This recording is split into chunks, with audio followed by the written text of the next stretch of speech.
The eviction notice arrived on a Tuesday morning, taped to the apartment door like a death sentence written in official letterhead. 30 days.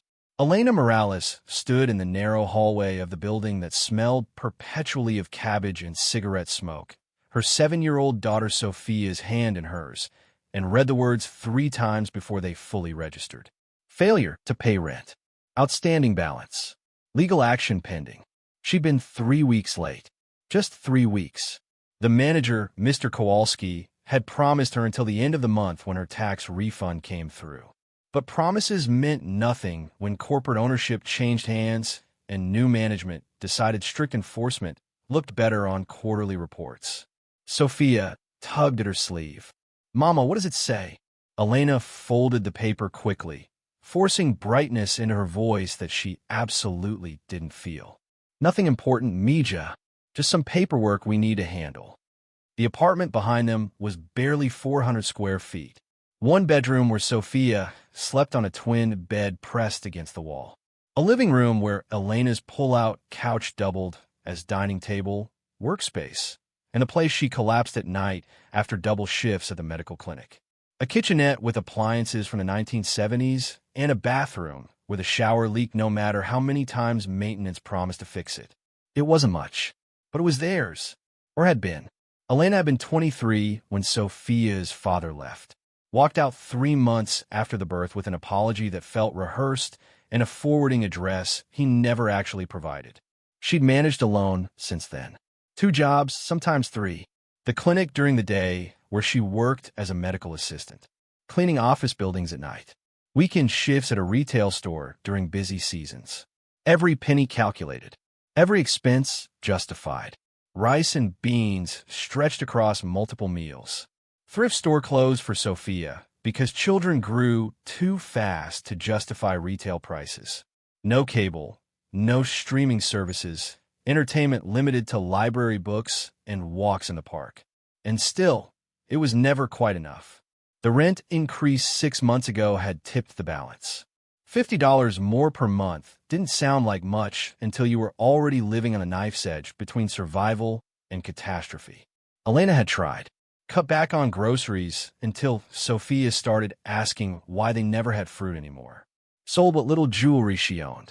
Picked up extra cleaning shifts until exhaustion became her permanent state. But 3 weeks ago, Sofia had gotten sick. Really sick. Fever that spiked to 104, vomiting that lasted 2 days. The emergency room visit had cost $800 even with insurance. Money Elena didn't have. Money she needed for rent.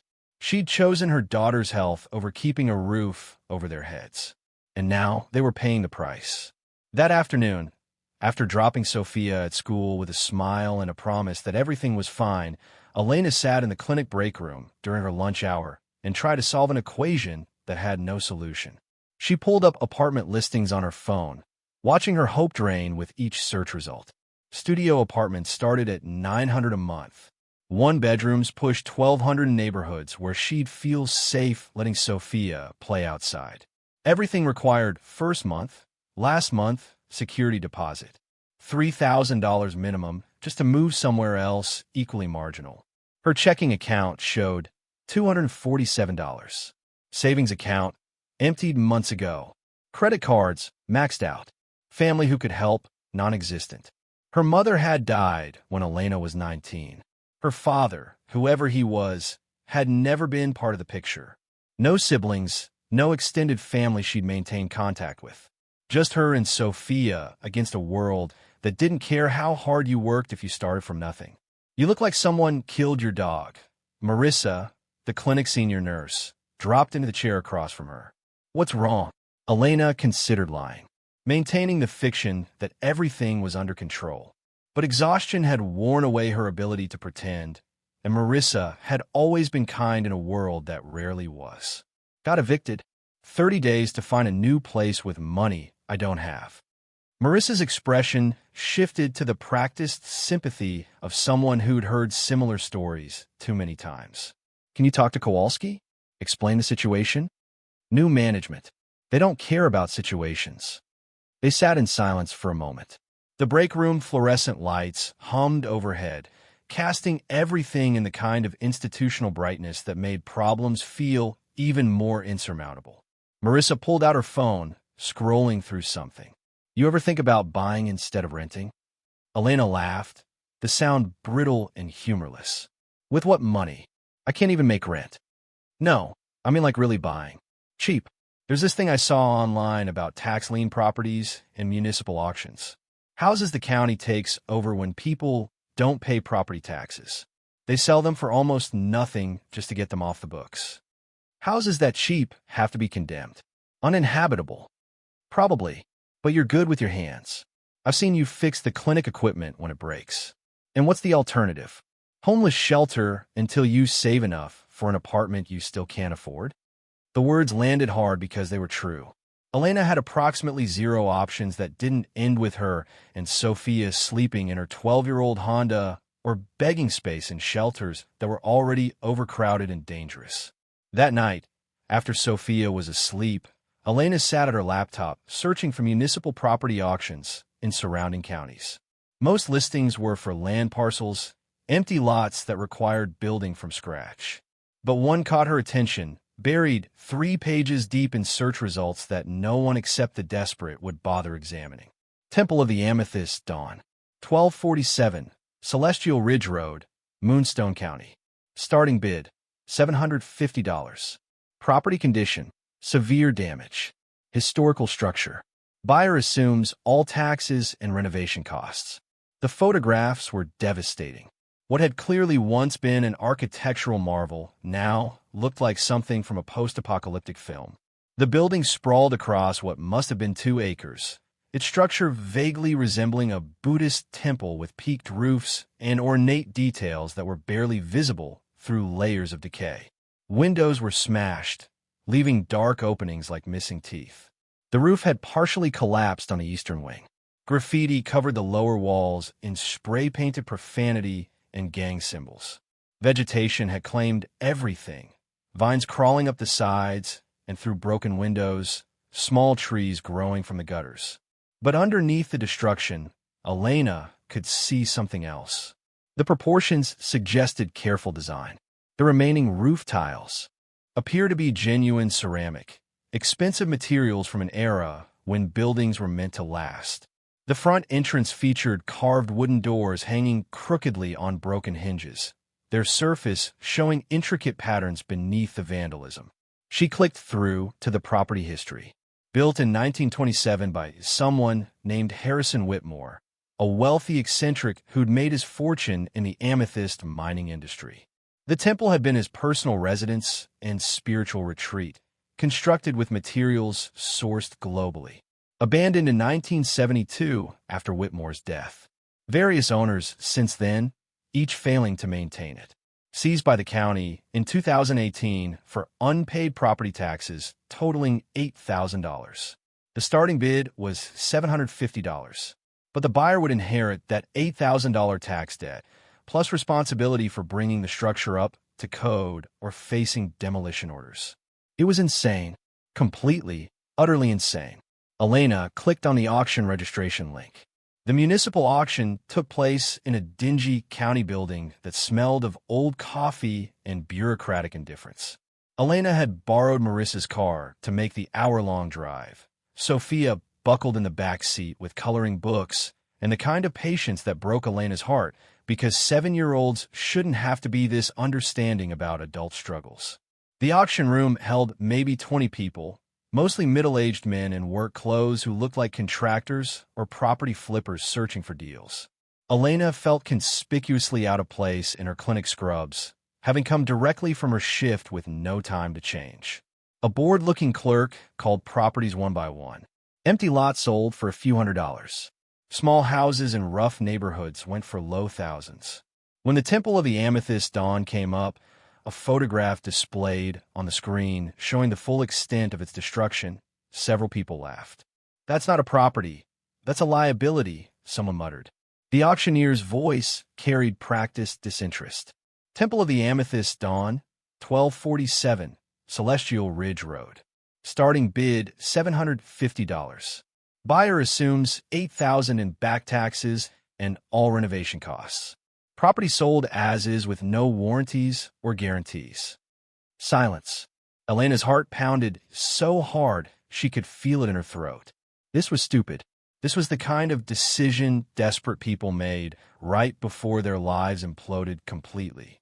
She had $750 only because she'd emptied her account and borrowed $200 from Marissa with a promise to pay it back from her next check. If she did this, she'd have nothing left. No safety net, no backup plan. But she also had an eviction notice and a daughter who deserved better than instability. Her hand raised before conscious thought could stop it. The auction card trembling slightly as she held it up. The auctioneer's eyebrows rose. "We have $750. Any other bidders?"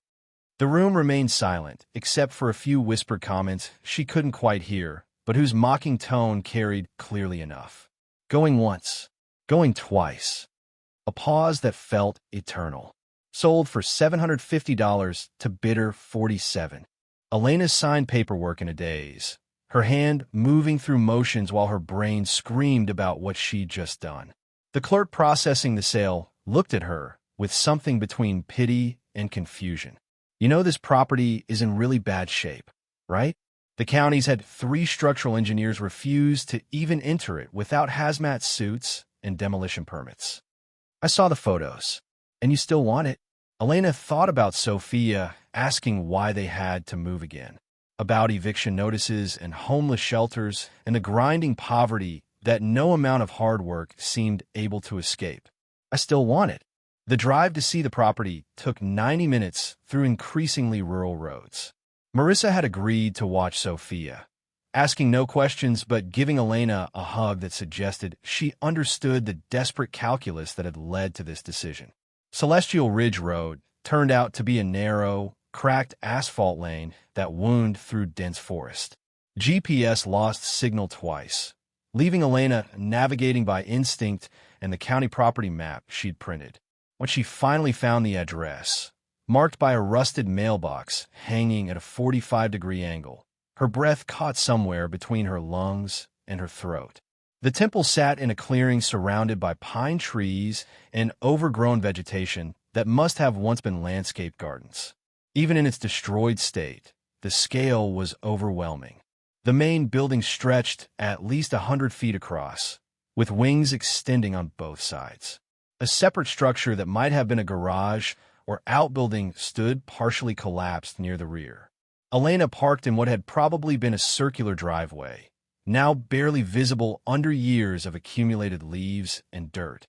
She sat for a moment, hands gripping the steering wheel, trying to reconcile the photographs she'd seen with the reality in front of her. It was worse than the picture suggested. So much worse. The front entrance featured wide stone steps leading to the carved wooden doors.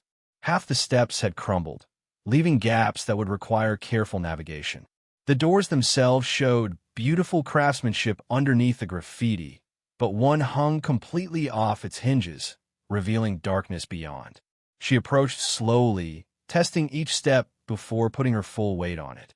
The doors were massive, at least 10 feet tall, carved with patterns that looked vaguely Eastern, dragons or serpents or something she didn't have enough cultural context to identify. Inside, the destruction was total. The entry hall must have been spectacular once. The ceiling soared 20 feet overhead, decorated with what appeared to be hand-painted murals, now obliterated by water damage and mold. A grand staircase swept upward on the right side, its banister broken in multiple places, steps sagging dangerously. Debris covered everything. Broken furniture, shattered glass, piles of leaves that had blown in through broken windows. Animal droppings suggested raccoons or possums had claimed the space. The smell hit her like a physical force, rot and mildew and animal waste combining into something that made her eyes water. She pulled out her phone, turning on the flashlight function. The beam cut through dusty air, illuminating details that made the scope of required renovation feel impossible. The walls showed elegant paneling underneath the damage, but sections had rotted away entirely. Light fixtures hung at strange angles, their glass shades shattered. To the left was what must have been a formal sitting room. She stepped carefully through the doorway, testing floorboards that creaked ominously under her weight. The room stretched 30 feet, with floor-to-ceiling windows on the far wall, or what remained of them. Most of the glass was gone, leaving frames that opened directly to the elements. But in the fading afternoon light streaming through those broken windows, Elena saw something that made her stop breathing. The floor wasn't wood. It was intricate tile work, thousands of small pieces arranged in geometric patterns. And unless she was hallucinating from stress and poor decisions, those tiles appeared to be made of purple stone that caught the light in a way that suggested something more valuable than ceramic. She knelt down, brushing away debris from a section of intact tile. The stone underneath gleamed with an inner light, deep purple with natural striations. Her hand touched the surface, and it felt cool and smooth like amethyst. Elena sat back on her heels, brain struggling to process what she was seeing. Amethyst tile covering what had to be 800 square feet. Real amethyst, not synthetic or glass, but actual gemstone used as casual building material like someone might use marble or granite. Her phone's flashlight beam swept the room, and she noticed for the first time that the walls themselves seemed to shimmer with similar purple tones. Not painted purple. The walls were paneled in thin sheets of amethyst, like someone had sliced the stone impossibly thin and mounted it as decorative veneer. This wasn't just a house with some interesting features. This was a structure built by someone who had access to amethyst on a scale that should have been impossible. Harrison Whitmore, the amethyst mining magnate. The man who'd made his fortune extracting these exact stones from the earth. Had he built his entire temple from his own mining output? Elena stood slowly, her hand trailing along the wall. The amethyst panels were damaged in places, cracked, or missing entirely, but where they remained intact, they were breathtaking.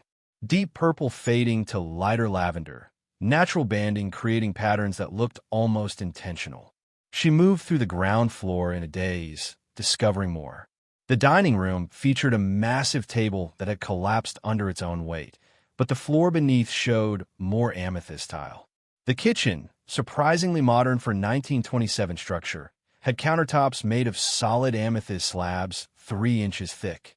A library on the west side of the building contained built-in shelving that reached to the 15-foot ceiling.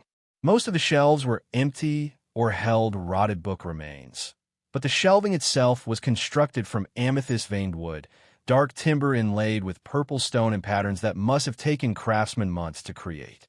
The second floor was less accessible.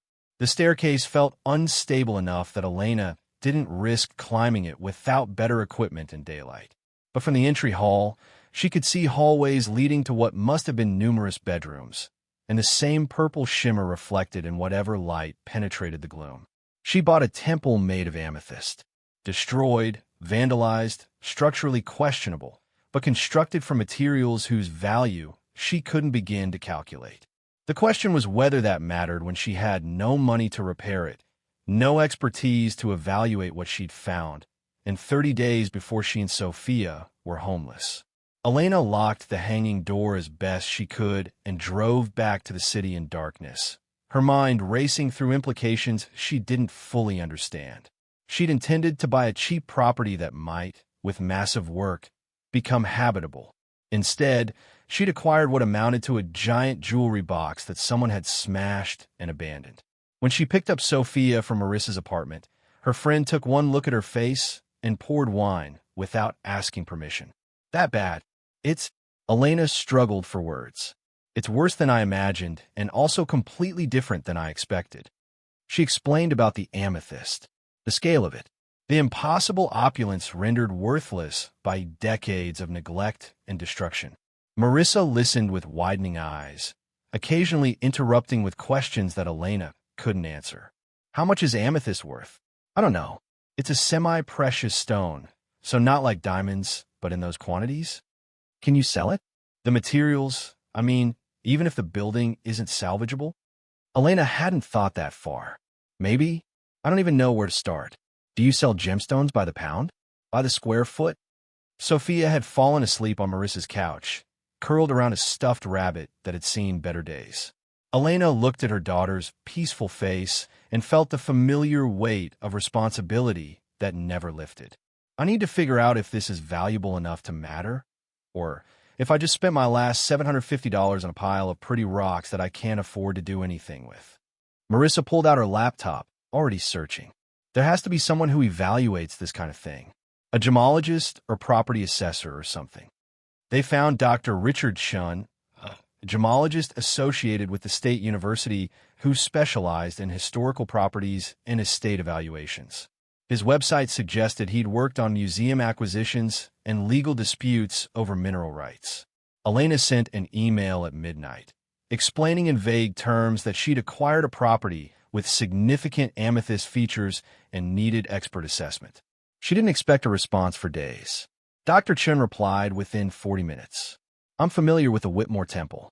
I wanted to examine that structure for 15 years. When can I see it?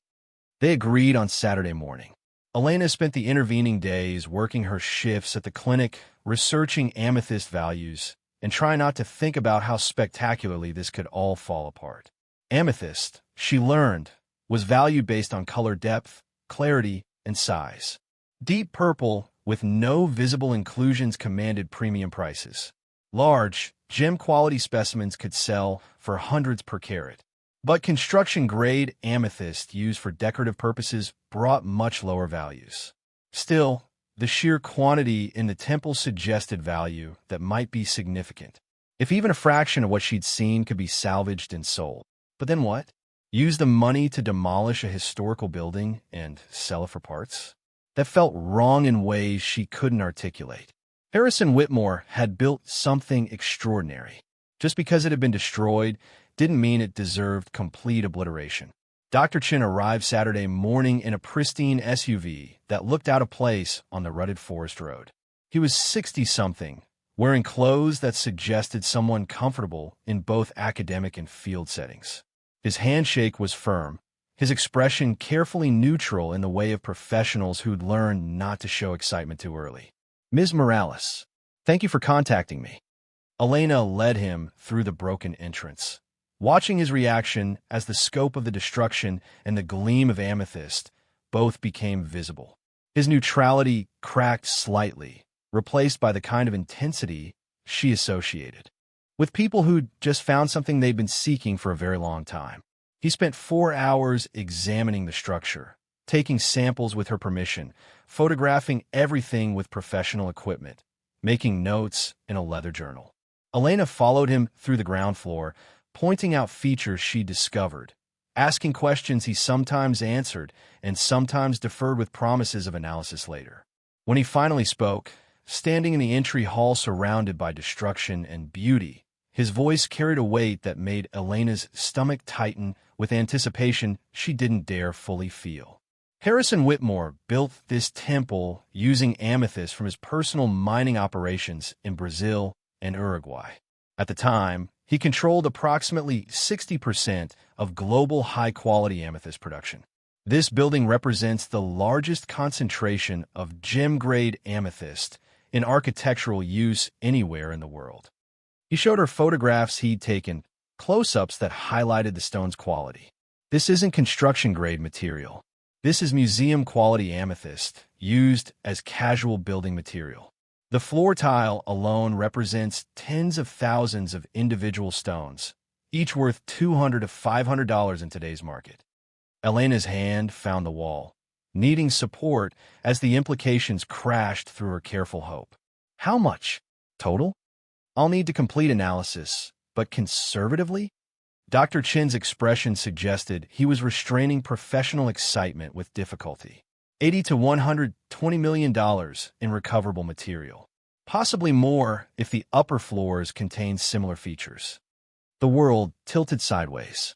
That can't be right. The Whitmore estate was valued at $300 million in 1972 when he died. Adjusted for inflation, that's nearly $2 billion today. No one knew where most of that wealth went. There were rumors of hidden assets, offshore accounts, materials squirreled away. But the estate dispersed through relatives who didn't understand or care about his legacy. The temple was sold as real estate, not as a gemstone repository. He turned slowly, taking in the destroyed magnificence. You bought what amounts to a gemstone mine disguised as a building. A mine that's been sitting here for 50 years waiting for someone to recognize what it contained. Elena's brain struggled to process information that violated every understanding she had of how the world worked. She'd spent $750, her last $750, on something worth. I need to sit down. They sat on the front steps, the December sun filtering through bare trees, while Dr. Chun explained logistics that felt surreal even as he spoke them. Property evaluation and legal ownership verification. Salvage versus restoration options. Market analysis for amethyst in these quantities. Insurance requirements for materials this valuable. Security concerns because word would spread and theft became inevitable. You need lawyers, Ms. Morales. Immediately, before anyone else realizes what you've found. Harrison Whitmore's remaining relatives might contest ownership. The county might claim they undersold an asset. Someone will sue. They always do when this much money appears out of nowhere. I can't afford lawyers. I can barely afford dinner. You can now. His voice was gentle, understanding the cognitive dissonance of poverty colliding with sudden wealth. You take out a loan against the property value. A few $100,000 is nothing compared to what this is worth. You use that to secure proper representation and begin restoration or salvage. Elena looked at the temple, at the broken windows and collapsed roof and graffiti marking what should have been a treasure. If I sell it for parts, tear it down and sell the amethyst, what happens to the building? It ceases to exist, which from a practical standpoint might make sense. The restoration costs would be enormous. But Dr. Chun smiled slightly. But nothing like this exists anywhere else in the world. Whitmore built a temple to the stone that made his fortune. An architectural folly that represented an entire era of American wealth and eccentricity. If you restore it, if you preserve what he created, you'd be saving something irreplaceable. They sat in silence. Around them, the forest whispered in winter wind. Inside the broken temple, amethyst walls caught sunlight and threw purple shadows across damaged floors.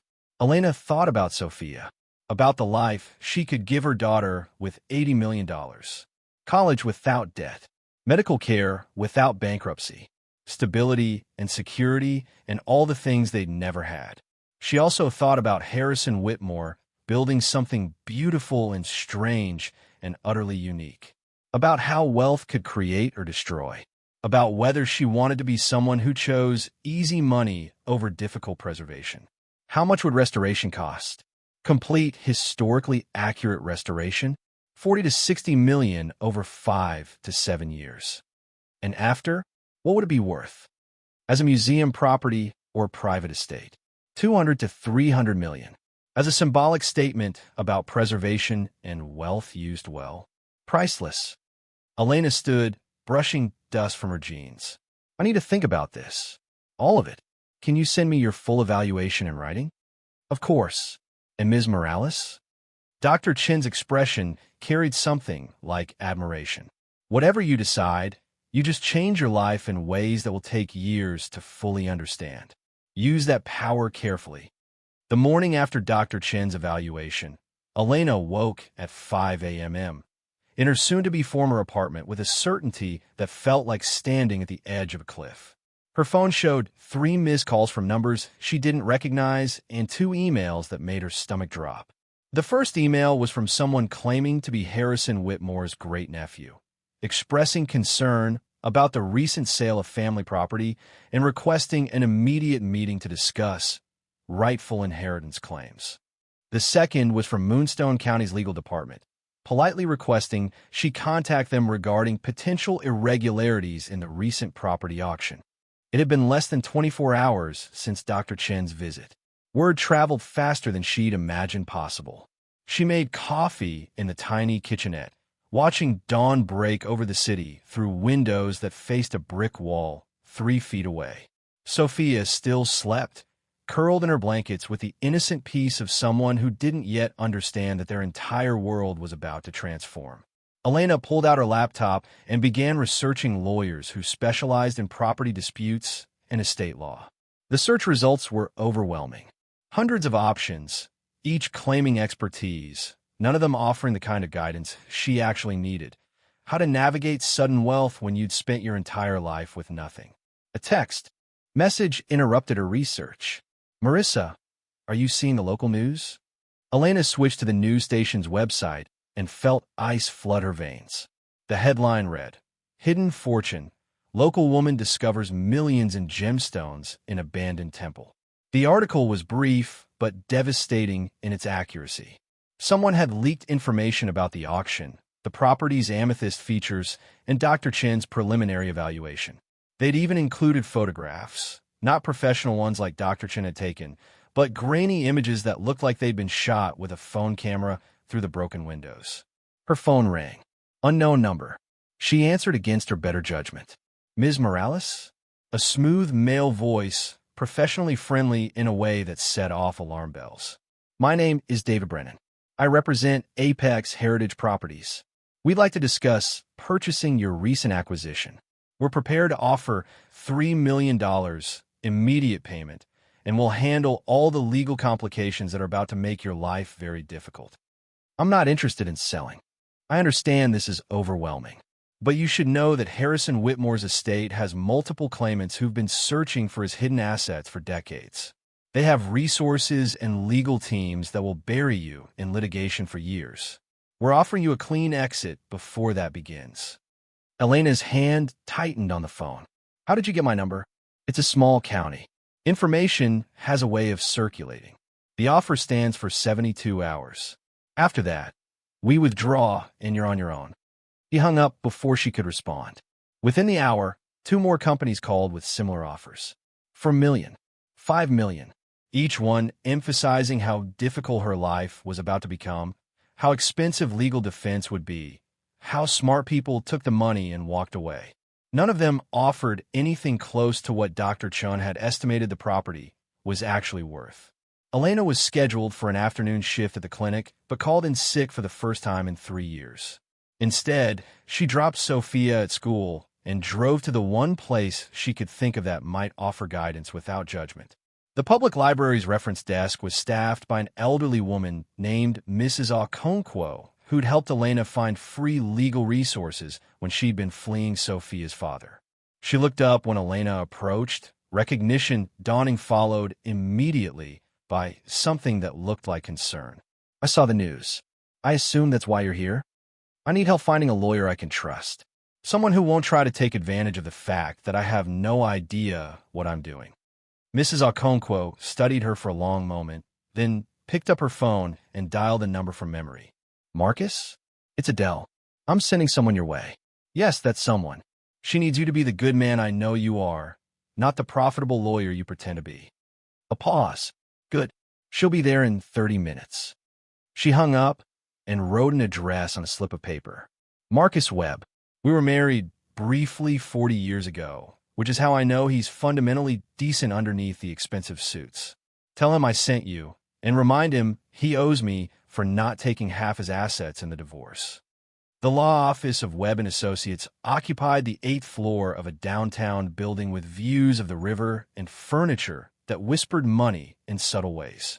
The receptionist looked at Elena's clinic scrubs and second-hand jacket with barely concealed doubt, but showed her to Marcus Webb's office anyway.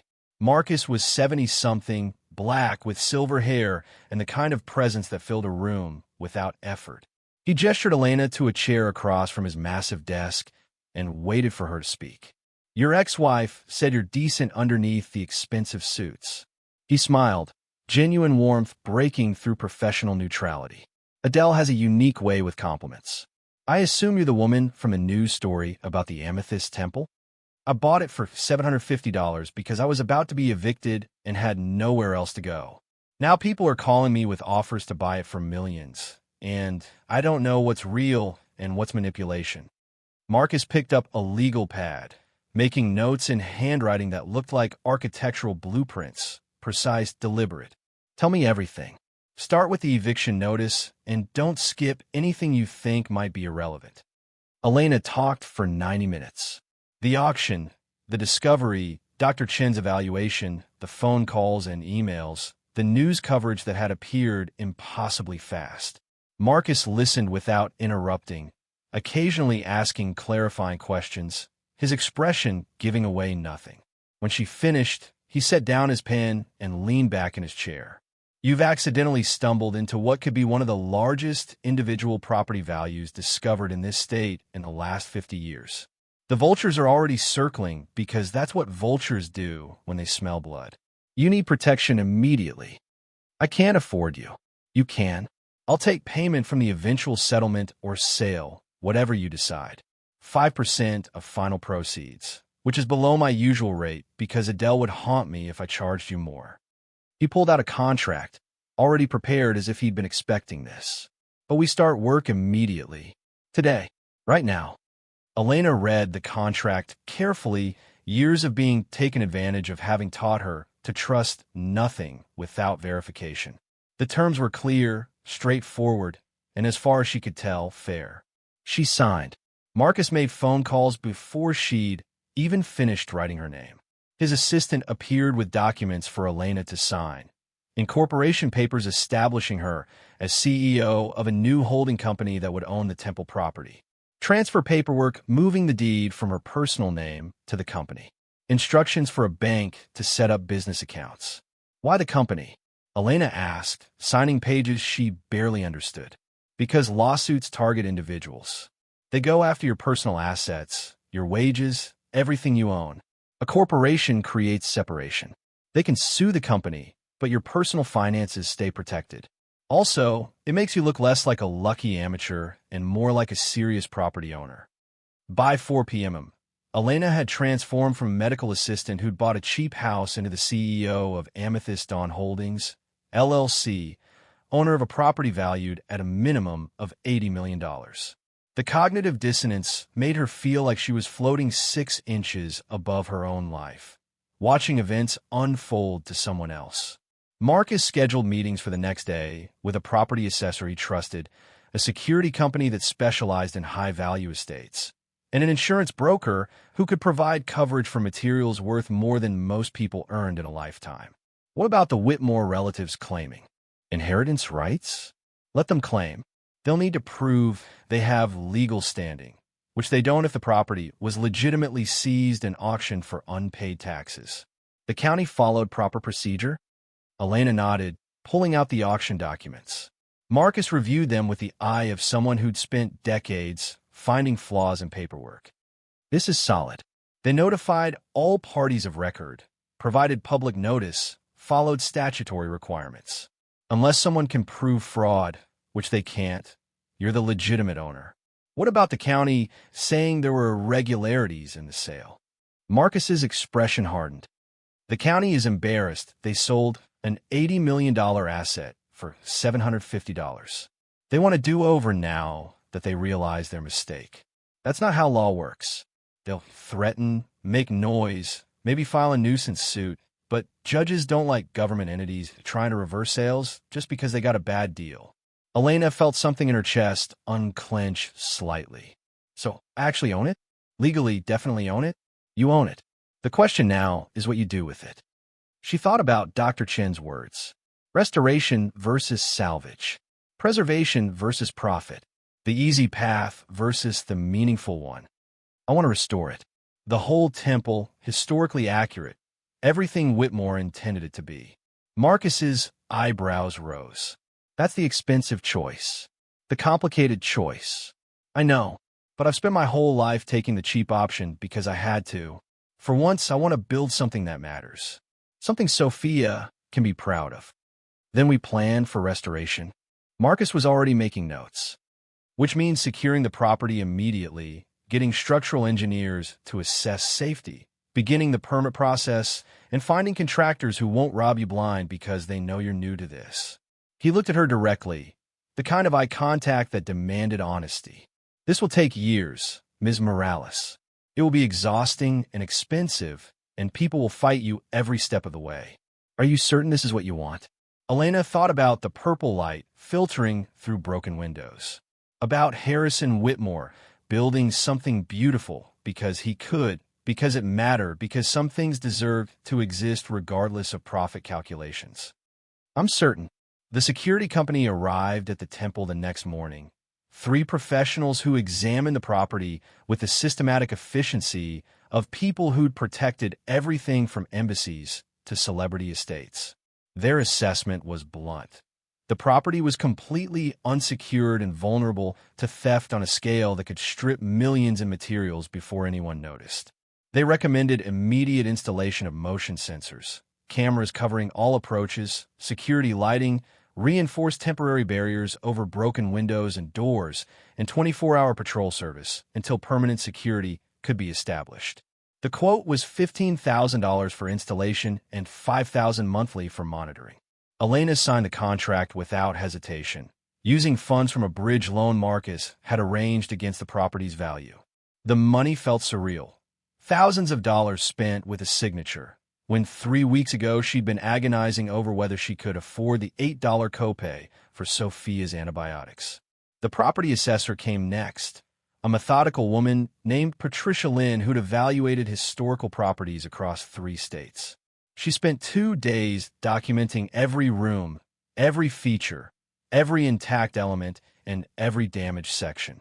Her preliminary report ran 47 pages and concluded that restoration was feasible but would require specialists in historical architecture, gemstone conservation, and structural engineering.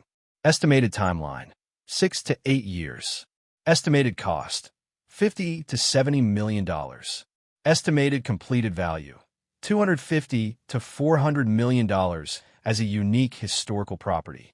The insurance broker, a nervous young man named Tommy Chun, no relation to Dr. Chun, he'd emphasized, provided quotes that made Elena's head spin. Insuring the property's current value, $200,000 annually. Insuring it during restoration when materials would be exposed and vulnerable, $800,000 annually.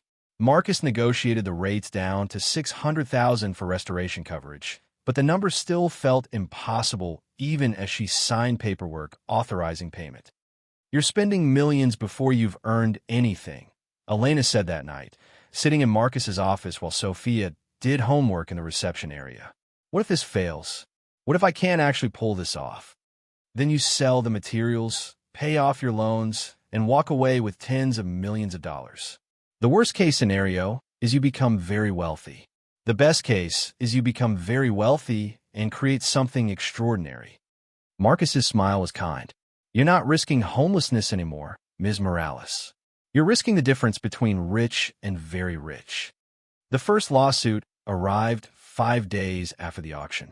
Harrison Whitmore's great-nephew, a man named Brandon Whitmore who lived in Connecticut, filed a claim asserting that the temple had been sold improperly because family members hadn't been notified of the auction. His lawyer sent threatening letters demanding Elena cease all work on the property, pending resolution. Marcus filed a motion to dismiss, including documentation that Brandon Whitmore hadn't paid property taxes in the 12 years since he'd inherited his share, hadn't responded to county notices about the pending auction, and had no legal claim to property he'd voluntarily abandoned. The second lawsuit came from the county itself. Not official legal action, but concerns raised by a county commissioner who happened to own a property development company and who suddenly expressed interest in purchasing the temple for public benefit. Marcus's response was a letter so legally precise and professionally vicious that Elena actually laughed reading it. The commissioner withdrew his concerns within 48 hours, but the harassment continued in subtler forms. Building permits that should have taken days mysteriously required weeks. Inspectors found violations in paperwork that other properties passed without comment. Environmental surveys demanded documentation that seemed designed to delay rather than protect. Elena recognized the pattern. She'd seen it with Marcus, Sofia's father, who'd used bureaucracy and procedure to maintain control long after she'd tried to leave. The tools were different, but the technique was identical. Make everything so difficult that giving up felt easier than persisting. She didn't give up. Instead, she showed up to every county meeting where her permits were discussed. She brought documentation, answered questions, and met resistance with polite persistence that wore down opposition through sheer consistency. She learned the names of every clerk and inspector, learned what they cared about, learned how to navigate systems designed to exclude people like her. Slowly, grudgingly, permits began to arrive. The first crew to enter the temple was a team of structural engineers who spent a week examining the building's bones. Their report confirmed what Elena had feared. The roof needed complete replacement, the foundation had water damage that required extensive repair, and several load-bearing walls had deteriorated to the point of danger. But the core structure was sound. Whitmore had built his temple to last, using materials and techniques that had survived 50 years of neglect. With proper restoration, it could stand for another century. The second crew was a team of gemstone conservators, specialists who normally worked with museums and private collections. They examined the amethyst features with reverence that bordered on religious. The floor tiles, the wall panels, the decorative elements embedded throughout. Each piece was photographed, cataloged, and assessed for damage. Their leader, a woman named Dr. Sarah Okoye, pulled Elena aside after 3 days of examination. "Ms. Morales, do you understand what you have here? Amethyst. A lot of it. This represents the finest collection of architectural amethyst in existence. The Smithsonian has nothing comparable. The Louvre has some decorative elements, but nothing on this scale. Whitmore didn't just use amethyst. He created art with it."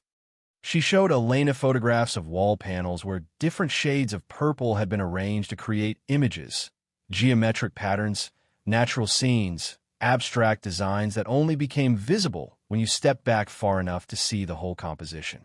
These aren't random stones arranged as decoration. These are commissioned artworks created by craftsmen who understood color theory and composition. Each panel is unique. Each room tells a different story through the gradation of purple shades. Elena looked at the photographs with new understanding. What she dismissed as pretty tile work was actually sophisticated art created by people whose names have been lost, but whose talent remained embedded in stone. Can it be saved? The art, not just the stones? If we're careful, if we bring in the right specialists, if we treat this as art conservation rather than construction. Dr. Okoye's expression carried fierce determination. "I wanted to work on a project like this my entire career. Please let me help you do this right." The restoration plan that emerged over the following months was staggering in scope and ambition. They would dismantle the damaged elements piece by piece, cataloging each stone, each panel, each decorative feature. Repair the structure underneath, rebuilding the roof and foundation and walls with modern techniques hidden beneath historical accuracy. Then reassemble the amethyst elements, restoring the art that Whitmore had commissioned. Timeline: 7 years. Cost: $63 million. Result: a restored temple that would function as both a museum and a testament to what wealth could create when guided by vision rather than greed. Elena sat in the empty temple 3 months after buying it, watching winter sunlight paint purple shadows across damaged floors, and try to reconcile who she'd been with who she was becoming. 3 months ago, she'd been terrified of eviction. Today, she was coordinating a $60 million restoration. Her phone showed text messages from Sofia's new private school. Yes, she transferred her daughter immediately to a school with small classes and art programs and teachers who actually seemed to care. Questions about after-school activities and field trip permissions and all the mundane details of childhood that now included possibilities Elena had never imagined. She bought a modest house in a safe neighborhood. Nothing extravagant because she didn't need extravagant, just stable. 3 bedrooms, a yard where Sofia could play, neighbors who didn't scream through walls at 2 a.m. The eviction notice that had driven her to that courthouse bulletin board now sat framed in her home office, a reminder of the cliff's edge that had almost destroyed them. Marissa had accepted a check for the $200 borrowed, plus another $5,000 as a thank you for watching Sofia during those early chaotic weeks. She tried to refuse the extra money. Elena had insisted with the kind of stubbornness that came from knowing what true friendship looked like. The clinic had thrown Elena a goodbye party when she'd given notice. Her coworkers, who'd watched her struggle for years, had cried genuine tears of joy at her transformation. The senior doctor had hugged her and whispered, "You deserve this." You always worked harder than anyone should have to. But sitting in the temple, Elena wondered if deserve was the right word. She hadn't earned this wealth through labor or virtue. She'd stumbled into it through desperation and luck and the specific circumstances that had led her to a courthouse bulletin board at exactly the right moment. What she could earn was what she did with it. The sound of footsteps echoed through the empty hall. Dr. Chin appeared in the doorway, picking his way carefully over debris. He'd become an informal advisor to the restoration, consulting without fee because, as he'd explained, some projects mattered more than money. The gemstone conservation team is ready to begin dismantling the east wing panels next week. We'll need your approval on the storage facility. Elena nodded, reviewing documents he'd brought. The storage facility would cost $200,000 to construct, a climate-controlled building where amethyst elements could be safely housed during structural repairs. Another expense that would have bankrupted her months ago and now barely registered. Dr. Chun, can I ask you something? Of course. Why did no one realize what this building contained? 50 years it sat here with millions of dollars in plain sight. How did everyone miss it? He sat on the steps beside her, both of them looking up at the damaged grandeur. Because people see what they expect to see. They saw an abandoned building, not a treasure house. They saw worthless ruins, not priceless art. Context shapes perception, Ms. Morales. This temple was surrounded by forest in a rural county where property values barely reached six figures. Who would imagine that something worth hundreds of millions was hidden in plain sight? But you knew. I suspected. I'd studied Whitmore's mining operations and purchasing records. I knew he'd acquired massive quantities of gem-grade amethyst in the 1920s, far more than he'd sold commercially. The amounts never balanced. Something was missing from the accounting. He gestured at the walls around them. I theorized he'd used it privately, perhaps built something personal, but I could never access the property to confirm. It was privately owned, then seized by the county and locked up tight. I'd submitted requests to examine it for research purposes, but bureaucracy moved slowly and I'd accepted I might never know. Until I bought it for $750. Until desperation led you to look where everyone else had stopped seeing. Dr. Chin's smile carried warmth. There's a lesson in that, I think, about how the world's greatest treasures often hide in the places we've learned to ignore. Elena thought about her own life, about being poor and invisible and dismissed as not worth noticing, about how the same systems that had kept her struggling had also kept this temple's value hidden. Both overlooked because neither fit the narrative of where worth was supposed to exist. I want the restoration to include public access, she said suddenly. Not full public tours, but programs for schools, for communities that don't normally get to experience this kind of art and history. I want kids who look like Sofia to walk through here and see that beautiful things can belong to everyone, not just the wealthy. Dr. Chin's expression transformed into something like pride. I think Harrison Whitmore would have approved. He was an odd man by all accounts. Eccentric, reclusive, but generous with his workers and community. The temple was private, but he allowed local residents to visit, to bring their children to see what could be created when vision met resources. Then we'll honor that. Create something extraordinary and share it. Elena stood, brushing dust from her jeans. I have a meeting with the structural engineering team in an hour. Want to walk the property with me before they arrive? They moved through the temple slowly, Dr. Chin pointing out details Elena had missed. The way certain wall panels aligned with windows to catch specific angles of sunlight. The geometric patterns in the floor tiles that created optical illusions when viewed from the second-floor balcony. The decorative elements that referenced Buddhist and Hindu art alongside Art Deco modernism. A fusion that reflected Whitmore's global travels and eclectic spiritual interests. He built this as a temple in the truest sense, Dr. Chin explained. Not for worship of a specific deity, but as a space dedicated to beauty and contemplation. A place where the physical world's treasures reminded visitors of something transcendent. They reached the second floor via a temporary staircase the structural team had installed. The upper level had suffered less weather damage thanks to portions of the roof that had remained intact.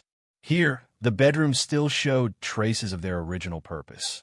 Built-in furniture constructed from amethyst inlaid wood, bathrooms with purple stone fixtures, windows framed in geometric patterns that cast prismatic light across the floors. One room at the far end of the east wing stood out. The door was heavier than the others, constructed from solid wood with metal reinforcement. Dr. Chun tried the handle and found it locked, the mechanism still functional after decades. This door wasn't in the original architectural plans I reviewed, he said, examining the frame with interest. It was added later, probably in the 1940s, based on the style. Elena pulled out her phone, calling Marcus. The property came with keys, right? Original keys from when the county seized it? They're in your file at the office. Why? We found a locked room that might have been added after the original construction. I want to see what's inside. Marcus promised to send someone with the keys immediately. While they waited, Elena and Dr. Chun examined the door more closely. It showed no signs of having been forced or damaged. Whatever lay beyond had been sealed since before the temple's abandonment. The courier from Marcus's office arrived 90 minutes later with a ring of ancient keys, each tagged with locations from the county's inventory. They tried 7 before finding one that fit the lock. The mechanism turned with a grinding resistance that suggested decades without use. But finally, the bolt released. The door swung open on hinges that screamed, revealing darkness beyond. Elena shined her flashlight into the space, and her breath caught. It wasn't a bedroom. It was a vault. The room stretched 20 feet deep and 15 wide, with no windows and walls lined with built-in shelving. And on those shelves, catching her flashlight beam and throwing it back in refracted rainbows, sat hundreds upon hundreds of amethyst specimens. Not architectural elements, not decorative features. Raw crystals, some as large as her torso. Geodes split open to reveal cathedral-like formations of purple crystals growing inward. Cut gemstones arranged in velvet-lined boxes, each stone the size of her palm and the color of deep purple wine. Clusters of crystals still attached to their matrix rock, displayed on custom stands like museum pieces. Dr. Chin made a sound that might have been a gasp or a prayer. He moved into the room slowly, reverently, examining specimens with hands that trembled slightly. Ms. Morales, these aren't construction materials. These are collection pieces. Museum-quality specimens that would be considered among the finest examples of natural amethyst in existence. He picked up one geode, cradling it like something sacred. This is from Uruguay. See the deep purple color and the calcite inclusions? This type of formation is extraordinarily rare. A piece this size, this quality, would sell at auction for hundreds of thousands. Elena swept her flashlight across the shelves, counting rows and sections. How many specimens are we talking about? At least 300 visible. Possibly more in the cabinets I see along the back wall. Dr. Chun set down the geode carefully, pulling out his phone to make calls. I need to contact the museum immediately. We'll need armed security, climate control, professional inventory. This collection alone could be worth. He trailed off, calculating. Conservatively? $50 to $70 million. If some of these pieces are as exceptional as they appear, the value could exceed $100 million. Elena leaned against the doorframe, feeling the by now familiar sensation of reality tilting beneath her feet. She'd thought the temple's architectural amethyst was the treasure, but Whitmore had apparently kept his finest specimens separate, locked away in a vault that no one had bothered to open because they'd been too dazzled by what was visible in plain sight. There's more, Dr. Chun said quietly, pointing to a small desk in the corner of the vault. Documents. They approached together. The desk was simple wood construction, at odds with the ornate amethyst displays. Its single drawer held a leather folder embossed with Harrison Whitmore's initials. Inside were legal documents, property deeds, mining claims, financial records from the 1920s through 1970. And beneath those, a handwritten letter addressed to whoever finds this room. Elena read it aloud, her voice echoing in the vault's closed space. If you're reading this, then you've discovered what I spent my life building. Not the wealth, Wealth is easy when you're lucky and ruthless enough. But the beauty, the proof that fortune can create something beyond itself. I made my money extracting amethyst from the earth. At first for profit, then because I became obsessed with the stone's perfection. Purple varying from pale lavender to deep violet. Crystals forming in structures that seemed designed by mathematics, more perfect than any human could imagine. I built this temple as my cathedral to that perfection, not for worship, but for celebration, for proof that the material world contains wonders worth preserving. By the time you find this, I'll be long dead. My relatives will have fought over what remained of my estate and missed what actually mattered. They always focused on money and overlooked art. If you found this room, you're different. You looked where others didn't. You saw value in what they dismissed as ruins. My hope is that you're someone who understands stewardship, who recognizes that wealth creates responsibility, that having resources means having the obligation to create something worthy of those resources. Do with this what feels right. Sell it all and live comfortably, or preserve it and share it. Build something that outlasts you. Make choices your future self will be proud of. Whatever you decide, know that someone 50 years ago hoped you'd be exactly the person you are. Harrison Whitmore, March 1972. The letter sat heavy in Elena's hands, its yellowed paper feeling like a conversation across time. A lonely eccentric reaching forward through decades to speak to whoever fate brought to his abandoned temple. Dr. Chun was crying silently, tears streaming down his face unchecked. I spent 15 years researching this man, reading his business correspondence, his mining reports, the few personal letters that survived. I thought I understood him. Did you? I knew he was brilliant and strange and possibly mad. But this... He gestured at the vault, at the letter, at the care evident in every preserved specimen. This shows someone who built beauty because it mattered, because excellence deserved to exist regardless of profit. Elena thought about her own recent transformation, about buying a temple for $750 and discovering value that exceeded anything she'd imagined. About Harrison Whitmore choosing her across 50 years, trusting that whoever found his work would honor it. She thought about Sofia, growing up in a world where her mother had chosen preservation over easy money, where beauty and stewardship mattered more than maximum profit. We restore everything, Elena said firmly. The temple, the collection, all of it. We create what Whitmore envisioned, a place that celebrates beauty and shares it. And we set it up so it outlasts us, so future generations can experience what we're preserving. Dr. Chin nodded, wiping his eyes. That will cost everything you've gained and more. Then we fundraise. We find donors who care about art and history. We establish a foundation. We do whatever it takes. Why? You could sell the collection tomorrow, pocket $100 million, live comfortably for the rest of your life. Elena looked around the vault at treasures that had waited 50 years for someone to find them. Because Harrison Whitmore bet on me, on whoever I'd be when I found this letter. He trusted that desperation would lead someone here who'd make the right choice. She met Dr. Chen's eyes. I'm not going to prove him wrong. The restoration became Elena's life in ways she hadn't anticipated. She'd imagined overseeing from a distance, hiring experts, and letting them work while she figured out what normal life looked like with financial security. But the temple demanded more than passive ownership. It demanded presence, attention, and countless decisions that only she could make. Should the East Wing's collapsed roof be rebuilt with modern materials hidden beneath historical appearance? Or should they source authentic 1920 ceramic tiles at triple the cost? Elena spent 2 weeks consulting with architectural historians before deciding on authentic materials. If they were preserving Whitmore's vision, they needed to do it completely. Should damaged amethyst panels be restored with synthetic fill, or should they leave gaps that showed the passage of time? Dr. Okoye argued passionately for authenticity over completeness. The damage is part of the story now. 50 years of neglect followed by resurrection. We shouldn't pretend that struggle didn't happen. Elena agreed, and the restoration plan shifted to preserve evidence of both creation and destruction.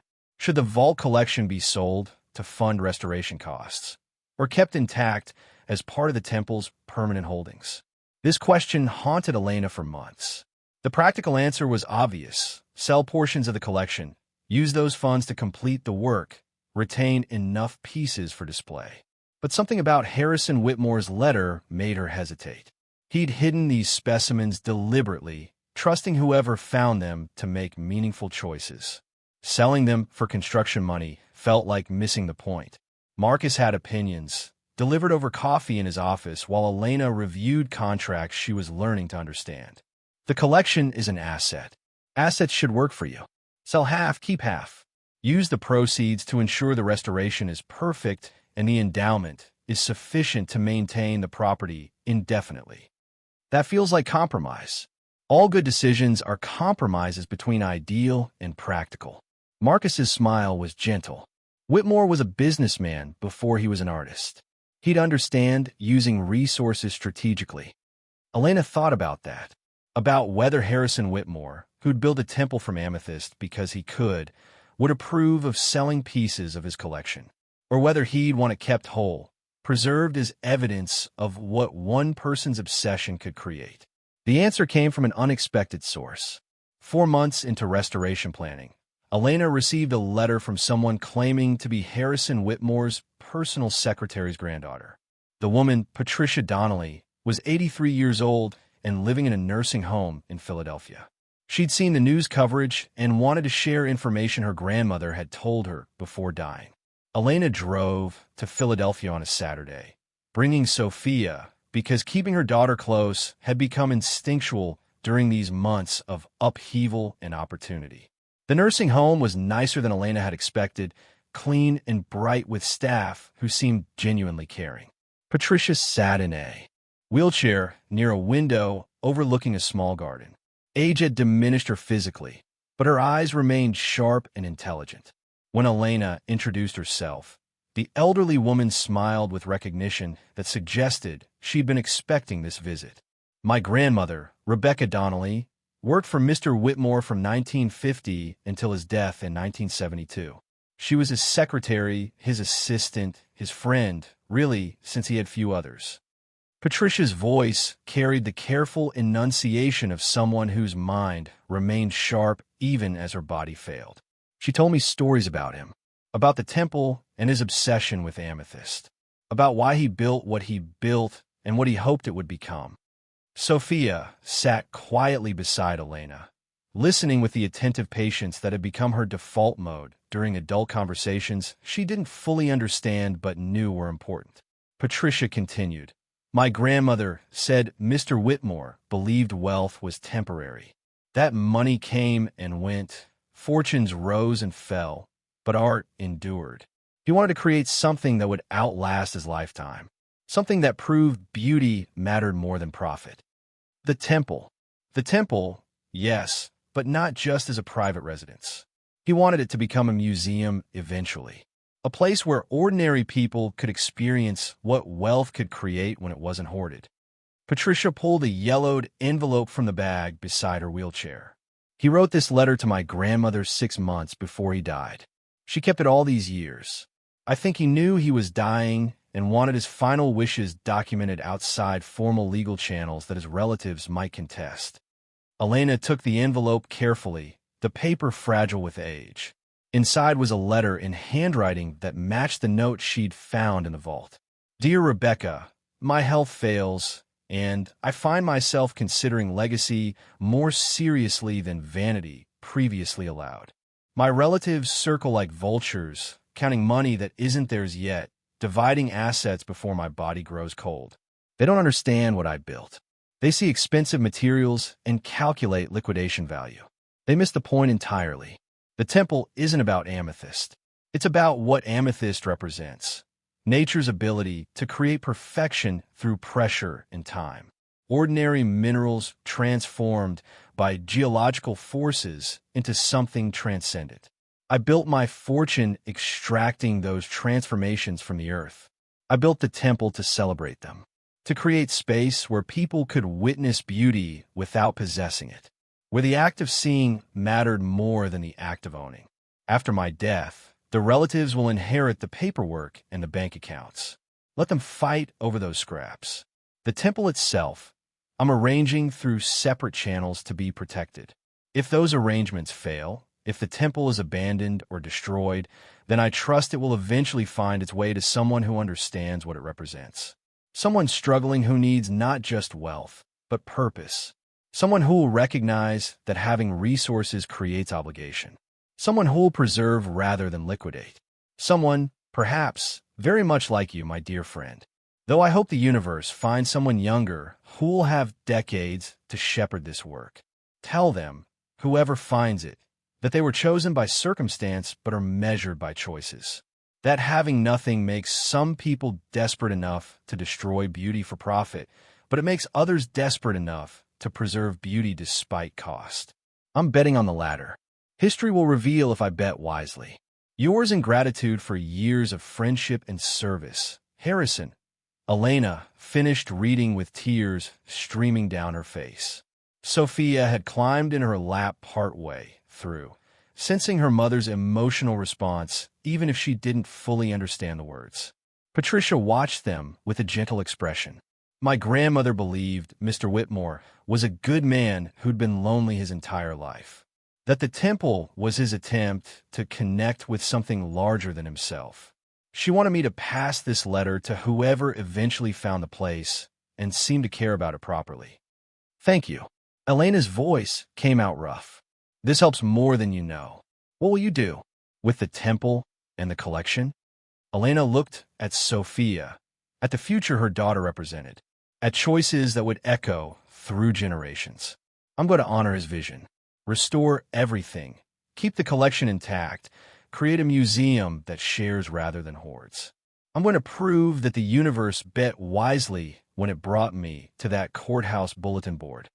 Patricia smiled, reaching out to squeeze Elena's hand with fingers that felt fragile as paper. Then he was right about you, and my grandmother would be pleased. The restoration work began in earnest that spring. A construction crew of 40 specialists descended on the temple, each person vetted by Dr. Okoye's team for expertise in historical architecture and gemstone conservation. The first phase involved stabilization, making the structure safe before attempting artistic preservation. Temporary supports went up throughout the building, holding sagging ceilings and buckling walls. The collapsed portion of the roof was carefully dismantled, each salvageable tile numbered and stored.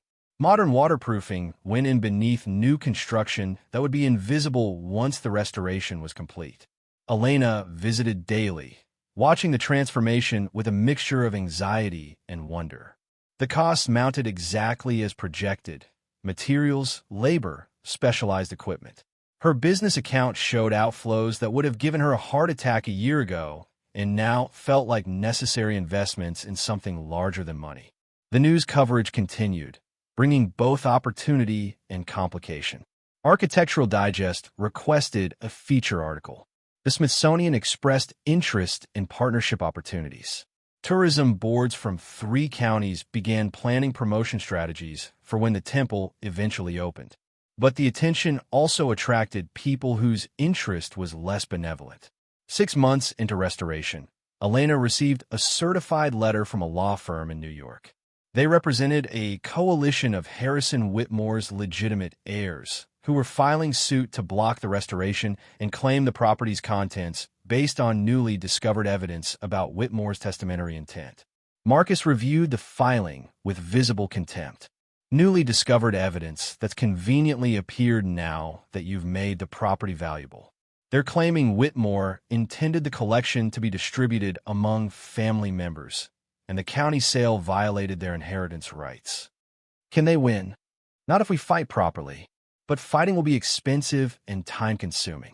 They're hoping you'll settle out of court, give them a significant portion just to make them go away.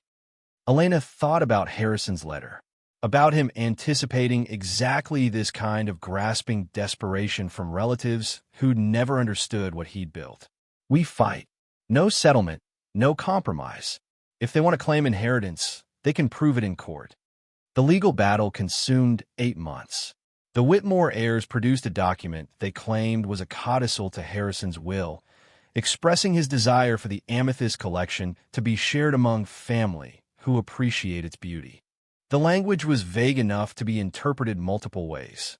Marcus brought in handwriting experts who testified the signature didn't match Whitmore's documented hand, questioned the paper's age through chemical analysis that suggested modern production despite artificial aging techniques, presented Rebecca Donnelly's letter showing Whitmore's actual intentions. The heir's lawyer, a sharp woman named Victoria Cross, argued that elderly eccentrics often made contradictory statements, that Whitmore's letter to his secretary reflected momentary sentiment rather than binding legal intent, that family had moral, if not legal, right to assets their ancestor had accumulated. The judge, a methodical man in his 60s named Howard Brennan, listened to both sides with an expression that gave away nothing. The trial lasted 3 weeks, filled with testimony from gemologists about the collection's value, from historians about Whitmore's character and intentions, from legal experts about property law and inheritance rights. Elena testified for 2 days, explaining how she'd found the temple, why she'd chosen restoration over liquidation, what Harrison's letter had meant to someone who'd spent her life with nothing. Victoria Cross tried to paint her as an opportunist who'd manipulated circumstances. Marcus objected repeatedly, his voice cutting through the courtroom with an authority that came from 40 years of litigation experience. On the final day, Judge Brennan delivered his ruling from the bench rather than waiting for written opinion. His voice carried across the silent courtroom with weight that made every word feel carved in stone. This court finds that the county auction was conducted properly, that Ms. Morales is the legitimate owner of the temple property and all its contents, and that the plaintiffs have failed to demonstrate any legal claim to assets they abandoned through 50 years of neglect and non-payment of property taxes. He paused, looking directly at the Whitmore heirs table. Furthermore, the evidence suggests that Harrison Whitmore's intentions are clearly documented in his letter to Rebecca Donnelly. He wanted his life's work to serve a purpose beyond enriching relatives who, by his own assessment, neither understood nor appreciated what he'd created. Another pause, this one directed at Elena. Ms. Morales has demonstrated commitment to preservation and public benefit that aligns with Mr. Whitmore's documented wishes. This court sees no reason to disturb her ownership or impose restrictions on her stewardship of this property. The gavel fell. The case was dismissed with prejudice, meaning the heirs couldn't refile. Elena sat very still, feeling something in her chest expand and release simultaneously. It was over. The property was legally, definitively, unquestionably hers. Marcus squeezed her shoulder briefly. Well done. That was exactly the outcome we needed. Outside the courthouse, reporters swarmed with questions Elena was learning to navigate. She'd hired a publicist, a sharp young woman named Keisha Williams who'd worked in museum communications and understood how to frame preservation projects in ways that attracted support rather than suspicion. Ms. Morales, what's your response to the ruling? Elena stood on the courthouse steps, Keisha beside her providing silent support. I'm grateful the court recognized Harrison Whitmore's actual intentions. This was never about personal enrichment.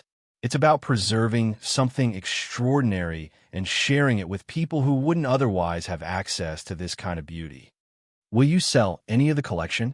We're establishing the Whitmore Foundation for Arts and Preservation.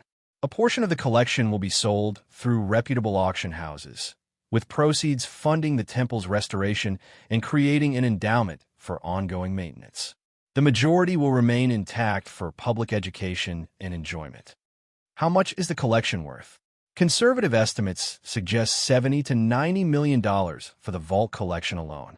The architectural amethyst in the temple structure represents additional value in the 80 to 100 million range. The reporters exploded with questions, but Keisha stepped forward smoothly, promising a full press conference once the foundation was formally established. They retreated to Marcus's office where champagne was waiting, a celebration that felt premature to Elena because the work had only just begun. The first auction happened that summer.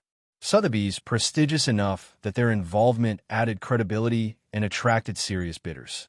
Dr. Chun had selected 30 specimens from a vault. Beautiful pieces, certainly, but not the rarest or most historically significant. Those would remain in the permanent collection. Elena attended with Sofia, both wearing dresses that still felt strange despite months of being able to afford nice things. The auction room was elegant, hushed, filled with collectors and museum representatives from around the world who'd come to bid on pieces from Harrison Whitmore's legendary personal collection. The first piece, a Uruguayan geode showing cathedral-like crystal formations in deep purple, opened at $50,000. The bidding war that followed pushed the final price to $375,000. Elena watched in disbelief as specimen after specimen sold for amounts that exceeded Dr. Chen's optimistic projections. A cluster of rare pink amethyst from Patagonia brought $600,000. A massive cut stone, perfectly clear and deeply colored, sold for $850,000 to a museum in Tokyo. By the end of the auction, the 30 pieces had generated $43 million in sales. After Sotheby's commission and taxes, Elena's foundation would receive approximately $36 million, more than enough to complete the restoration and establish the endowment that would maintain the temple indefinitely. That night, back in a modest house she'd bought, Elena sat with Sofia in the living room. Her daughter had been patient through months of chaos and transformation, attending events she was too young to fully understand, being photographed by media that wanted the young girl who'd been homeless and now lived in luxury, narrative that Elena carefully refused to provide. "Mama, are we rich now?"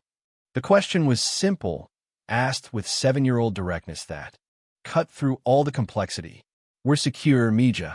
We have enough money that we don't have to worry anymore." "Will we have to move again?" "No, baby. This is our home. For as long as you want it to be." Sofia processed this, her face showing relief so profound it made Elena's throat tighten. "And the temple? The pretty purple building? We're fixing it, making it beautiful again so people can visit and learn about Mr. Whitmore and see what he created." The man who wrote the letter? Elena had shared Harrison's letter with Sofia, reading it aloud one evening when her daughter had asked why they were spending so much money on an old building. Sofia had listened with the kind of attention she usually reserved for bedtime stories, then announced that Mr. Whitmore sounded lonely and she was glad they were taking care of his house. "Yes, that man. We're honoring what he wanted." "Good." Sofia curled against her mother's side. "I think he's happy we found it. I think he was waiting for someone like us."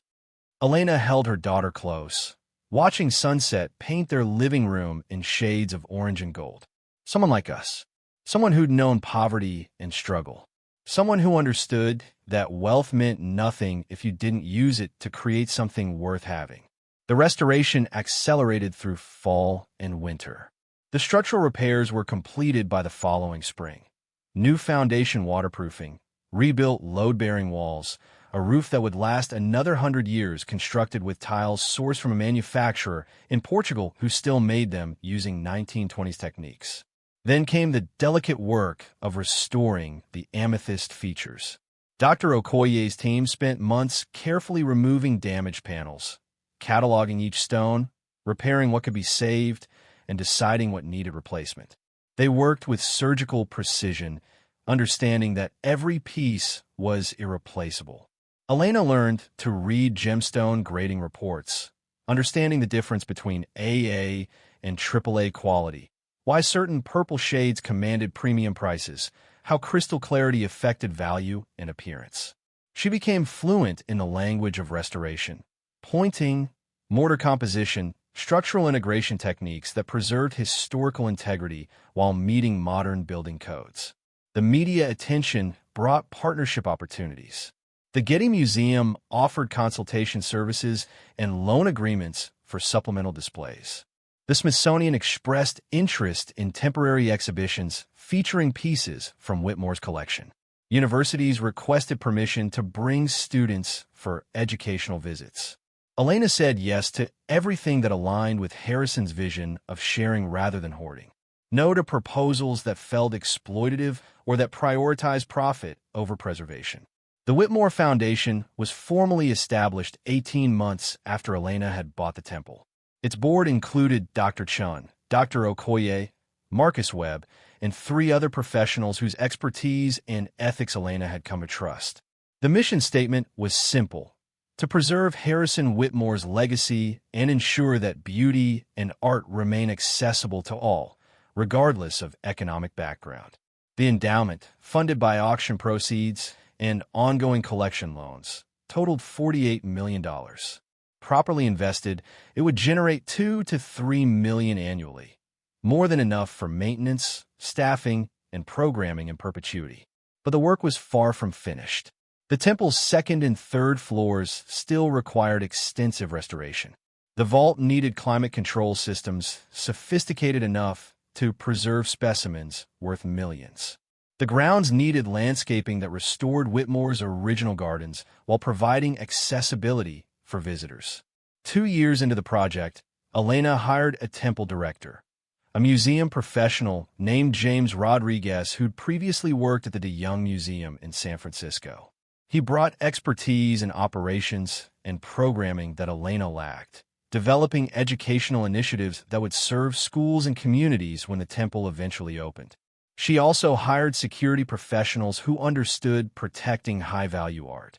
Motion sensors throughout the building, cameras monitoring every approach, guards during construction hours when the property was most vulnerable, insurance policies that cost $800,000 annually but protected against theft or damage that could devastate the project.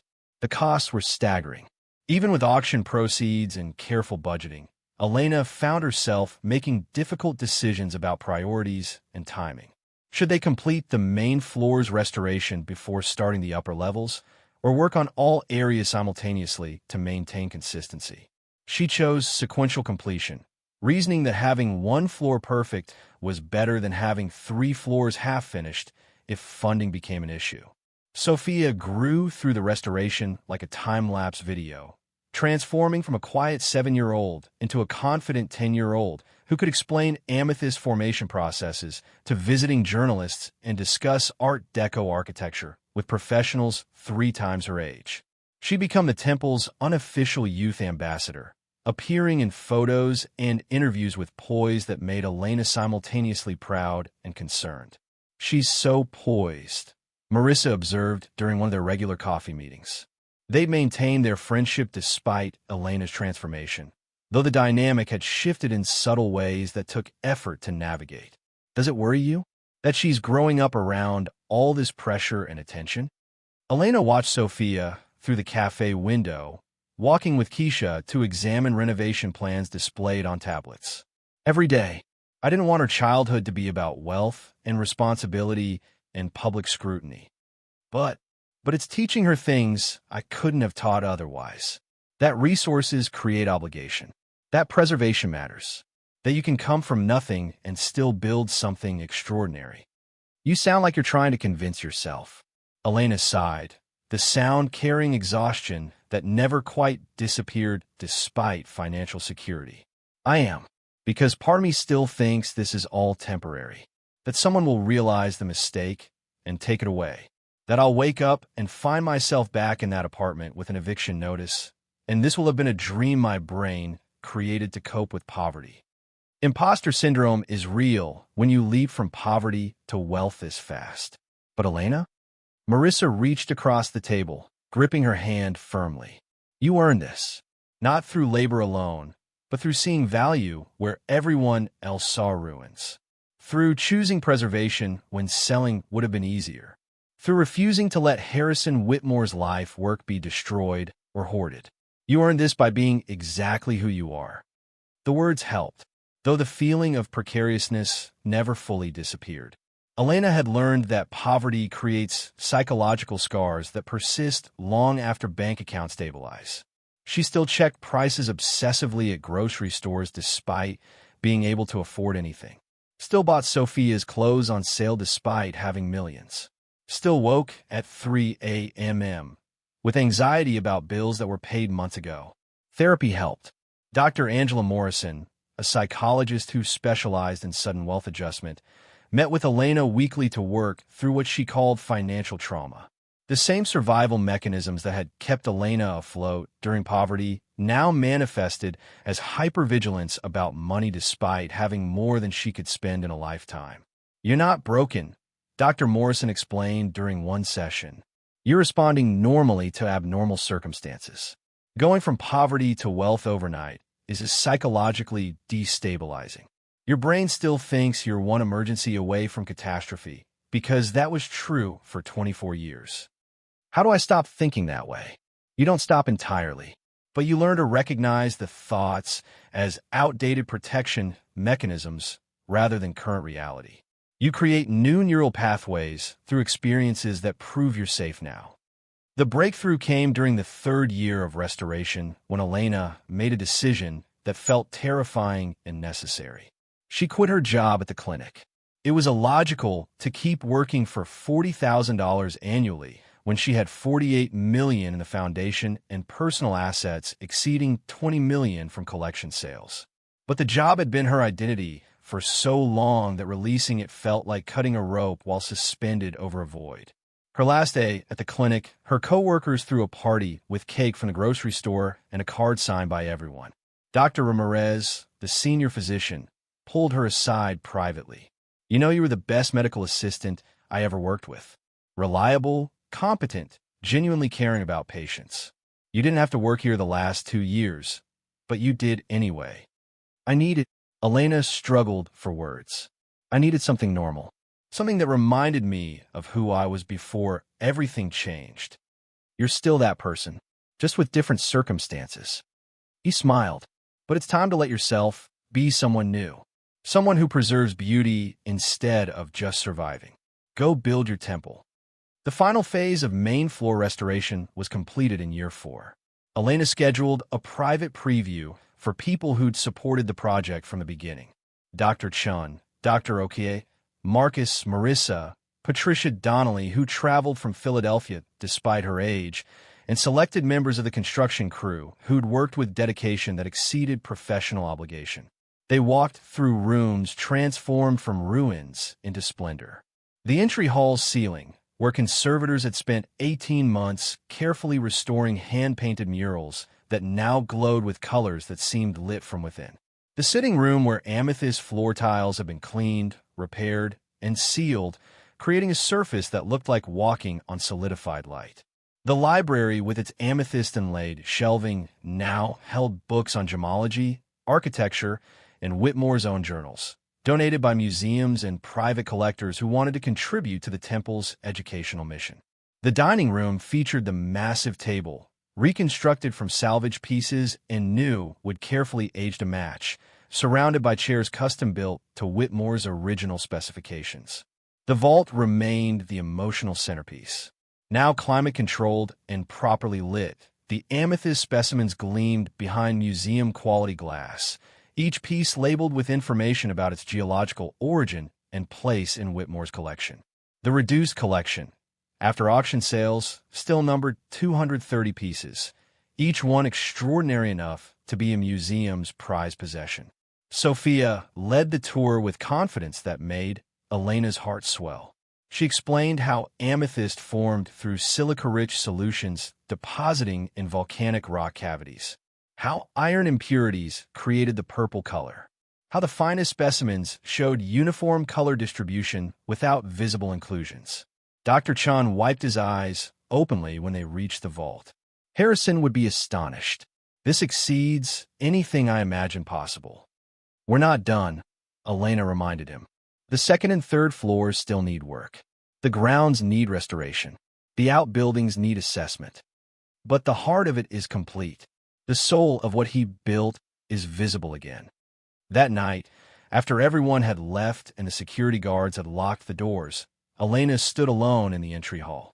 Moonlight streamed through restored windows, painting everything in silver and purple.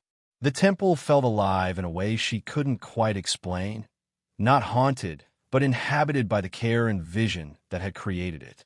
She thought about the woman she'd been 4 years ago, terrified, desperate, hanging by her fingernails to a life that was slowly collapsing.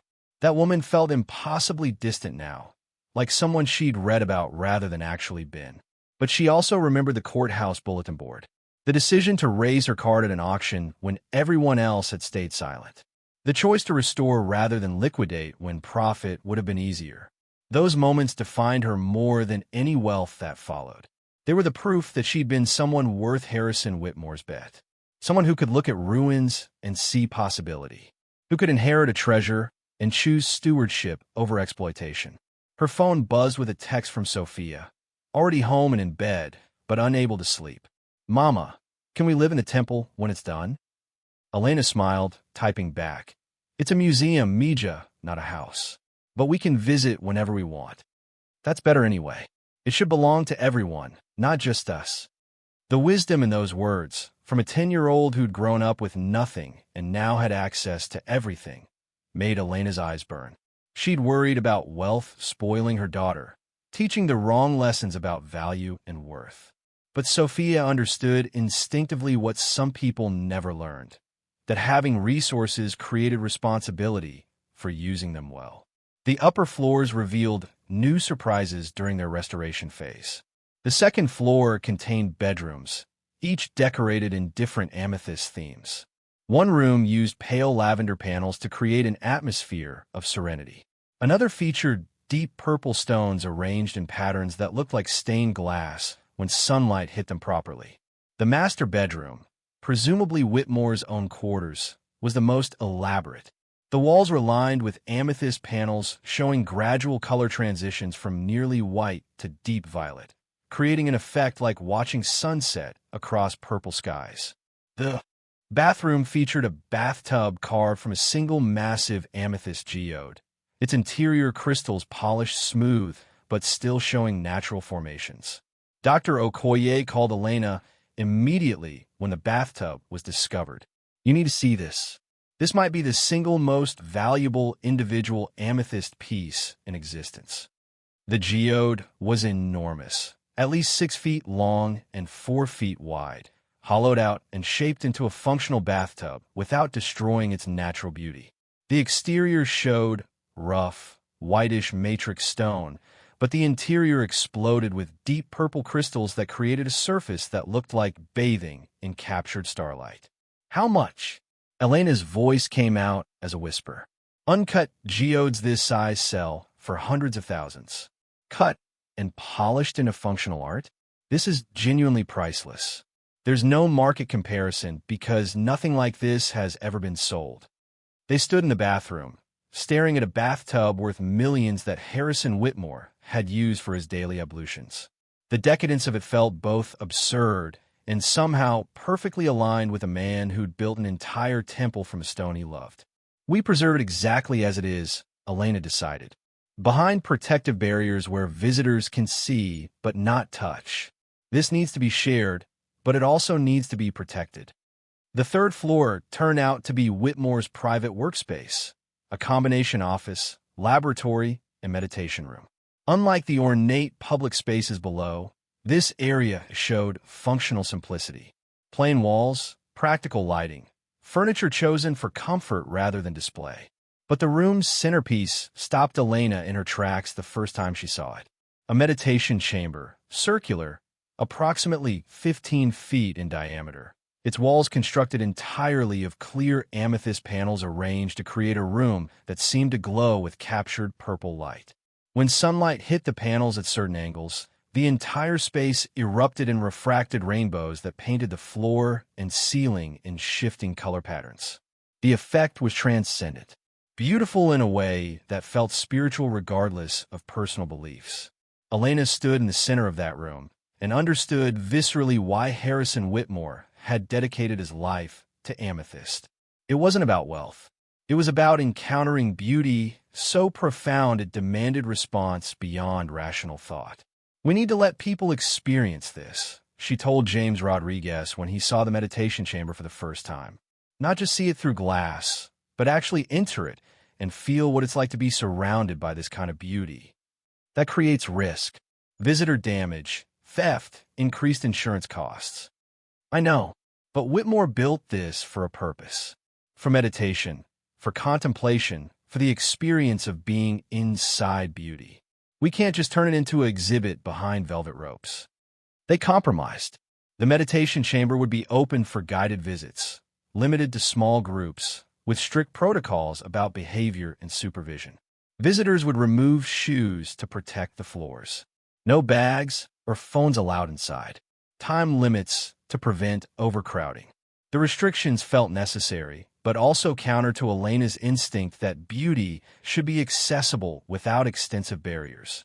She struggled with the tension between preservation and access throughout the restoration, wanting to share what she'd found while also protecting it from the inevitable damage that came from human interaction. Year 5 brought the exterior restoration to completion. The temple's facade gleamed with fresh, purple-tinted paint over meticulously repaired siding. Windows held new glass that matched the original specifications, wavy and imperfect in ways that honored historical accuracy. The roof's ceramic tiles had been cleaned, repaired, and reinstalled in patterns that matched photographs from the 1920s. The grounds crew, working from landscape plans they discovered in county archives, had restored the gardens that surrounded the temple. Purple flowering plants, chosen to complement the building's amethyst features. Winding paths made of crushed amethyst gravel that sparkled in sunlight. Stone benches positioned at viewing points where visitors could sit and contemplate the structure's beauty. The outbuilding, which turned out to be Whitmore's original amethyst processing facility, was stabilized but left deliberately unrestored. Its industrial decay served as counterpoint to the temple's opulence, a reminder that beauty came from extraction and labor and processes that weren't always elegant. The grand opening was scheduled for October, 7 years after Elena had raised her auction card in a dingy county building. The planning consumed months. Guest lists, catering, security protocols, media coordination. The event needed to celebrate the restoration while launching the temple's mission of public accessibility and education. Invitations went to donors who'd supported the foundation, to the construction workers who'd dedicated years to the restoration, to community members who'd watched the transformation with growing pride, to museum directors and gemologists and architectural historians who'd contributed expertise, to reporters who'd covered the story with integrity rather than sensationalism, and to people like Patricia Donnelly and Margaret Sullivan, elderly witnesses to Harrison Whitmore's life who'd preserved memories and documents that had proven essential to understanding his vision. The evening before the opening, Elena walked through the completed temple with Sofia. They'd done this countless times during construction, watching progress accumulate in increments that felt painfully slow until you looked back and realized how far you'd come. But tonight was different. Tonight, the temple was finished. Every room restored, every panel repaired, every light calibrated to show the amethyst features at their most beautiful. They stood in the meditation chamber as sunset painted the sky outside. Purple light filled the space, reflecting off the crystalline walls and patterns that seemed almost alive. Sofia turned slowly, taking in beauty that had been hidden for 50 years and was now revealed. "Mr. Whitmore would be proud," she said softly. "We kept our promise." Elena thought about Harrison's letter, about his hope that someone would find the temple and choose preservation over profit, about betting on the desperation of a stranger 50 years in the future. "I hope so, baby. I hope he knows somehow that we did our best." The opening ceremony drew over 300 guests. Senator Matthews attended, using the opportunity to discuss proposed legislation about preserving historical properties. The state's governor sent a representative with proclamations about cultural heritage and economic development. Museum directors from across the country came to see what had been accomplished. But the moment that mattered most to Elena came when the doors opened for the first public tours the following day. Families from Moonstone County and beyond lined up to enter, their faces showing wonder as they encountered the purple splendor of the entry hall, the artistic sophistication of the sitting room's tile work, the breathtaking beauty of the meditation chamber. Children pressed their faces close to amethyst panels, mesmerized by the way light moved through the stones. Adults photographed everything, exclaiming over details that restoration had revealed. Elderly visitors who remembered hearing stories about the Whitmore Temple decades ago wept at seeing it restored. Elena watched from the sidelines, deliberately staying out of focus. This wasn't about her.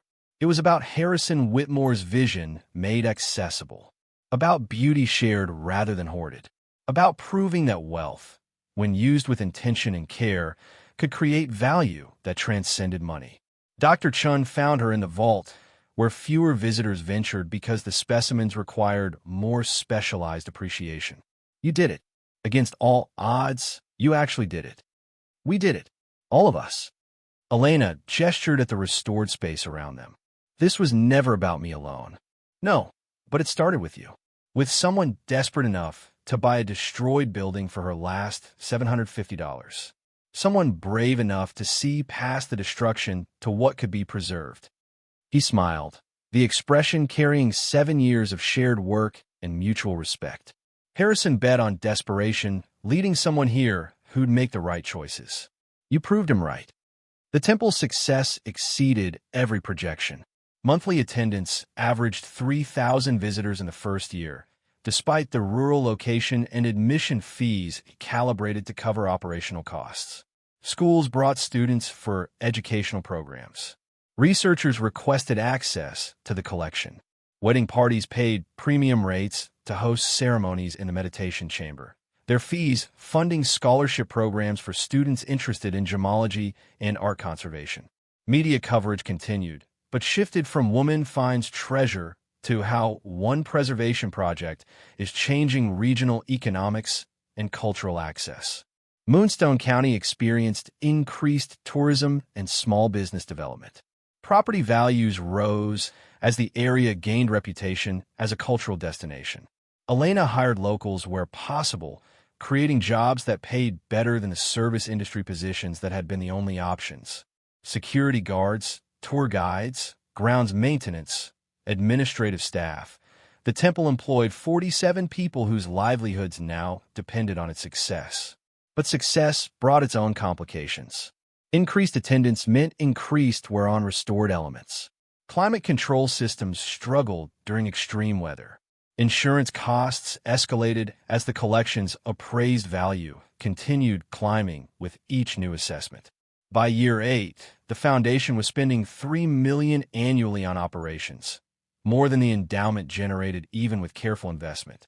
Elena was faced with choices she'd hoped to avoid: raise admission prices, restrict access, sell more collection pieces, or dip into principal reserves. She chose a fourth option: expansion. The temple's success had proven demand existed for accessible art and cultural programming in underserved communities. Other historical properties existed in similar states of neglect, containing treasures that could be preserved and shared if someone cared enough to do the work.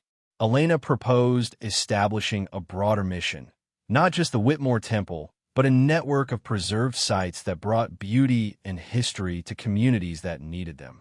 The board agreed, expanding the foundation's scope and launching capital campaigns to fund acquisitions and restorations beyond Moonstone County. Within 2 years, the Whitmore Foundation had preserved 4 additional historical properties across Pennsylvania and neighboring states. None held treasures as dramatic as the Amethyst Temple, but each represented architectural or cultural significance that would have been lost without intervention. A Victorian mansion in Pittsburgh containing one of the country's finest collections of stained glass. A 1920s opera house in a declining coal town, its acoustics considered among the best in the region. A former textile mill in rural Ohio that pioneered worker-owned cooperative models. A Rosenwald School in West Virginia, one of the few remaining schools built to serve African-American students during segregation. Each property was restored, converted to community use, and operated through local partnerships that created jobs and cultural resources in places that desperately needed both. The foundation's budget expanded to $12 million annually, funded through the original endowment, ongoing collection loans, and donations from supporters who believed in the mission. Elena's role transformed from preservation advocate to organizational leader. She learned to fundraise, to pitch donors on why cultural preservation mattered in communities facing economic collapse. She learned to navigate foundation boards and nonprofit regulations and the complex dance between mission and financial sustainability. Sofia, now 14, had become her unofficial deputy, attending meetings, contributing ideas, understanding the foundation's work with sophistication that belied her age. She'd announced her intention to study art history and nonprofit management in college, already planning how she'd eventually lead the foundation when Elena was ready to step back. "You don't have to follow this path," Elena told her during a quiet moment after a particularly long board meeting. "The foundation will exist whether you work here or not. You can be anything you want." Sofia looked at her with an expression that was pure determination.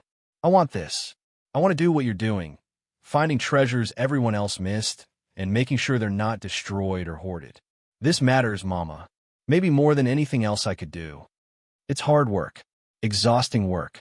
People will fight you and doubt you and try to take advantage of your dedication. I know. I watched you handle all of that for 8 years. I could do it too." Elena pulled her daughter into an embrace, feeling pride and concern in equal measure. Sofia was right. The work mattered, but it also consumed everything if you let it. She needed to teach her daughter balance that Elena herself was still learning. The 10th anniversary of buying the temple arrived on a gray morning in December. Elena stood in the courthouse where it had all begun, having returned for a ceremony honoring the auction that had changed her life.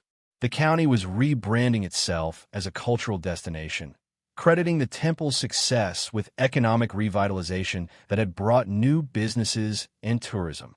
Revenue. The current county commissioner, a young woman named Jessica Torres, stood at a podium with Elena beside her. 10 years ago, this county sold a property for $750 because we saw it as a liability.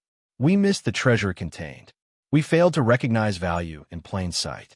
She turned to Elena with genuine respect. But Ms. Morales saw what we missed.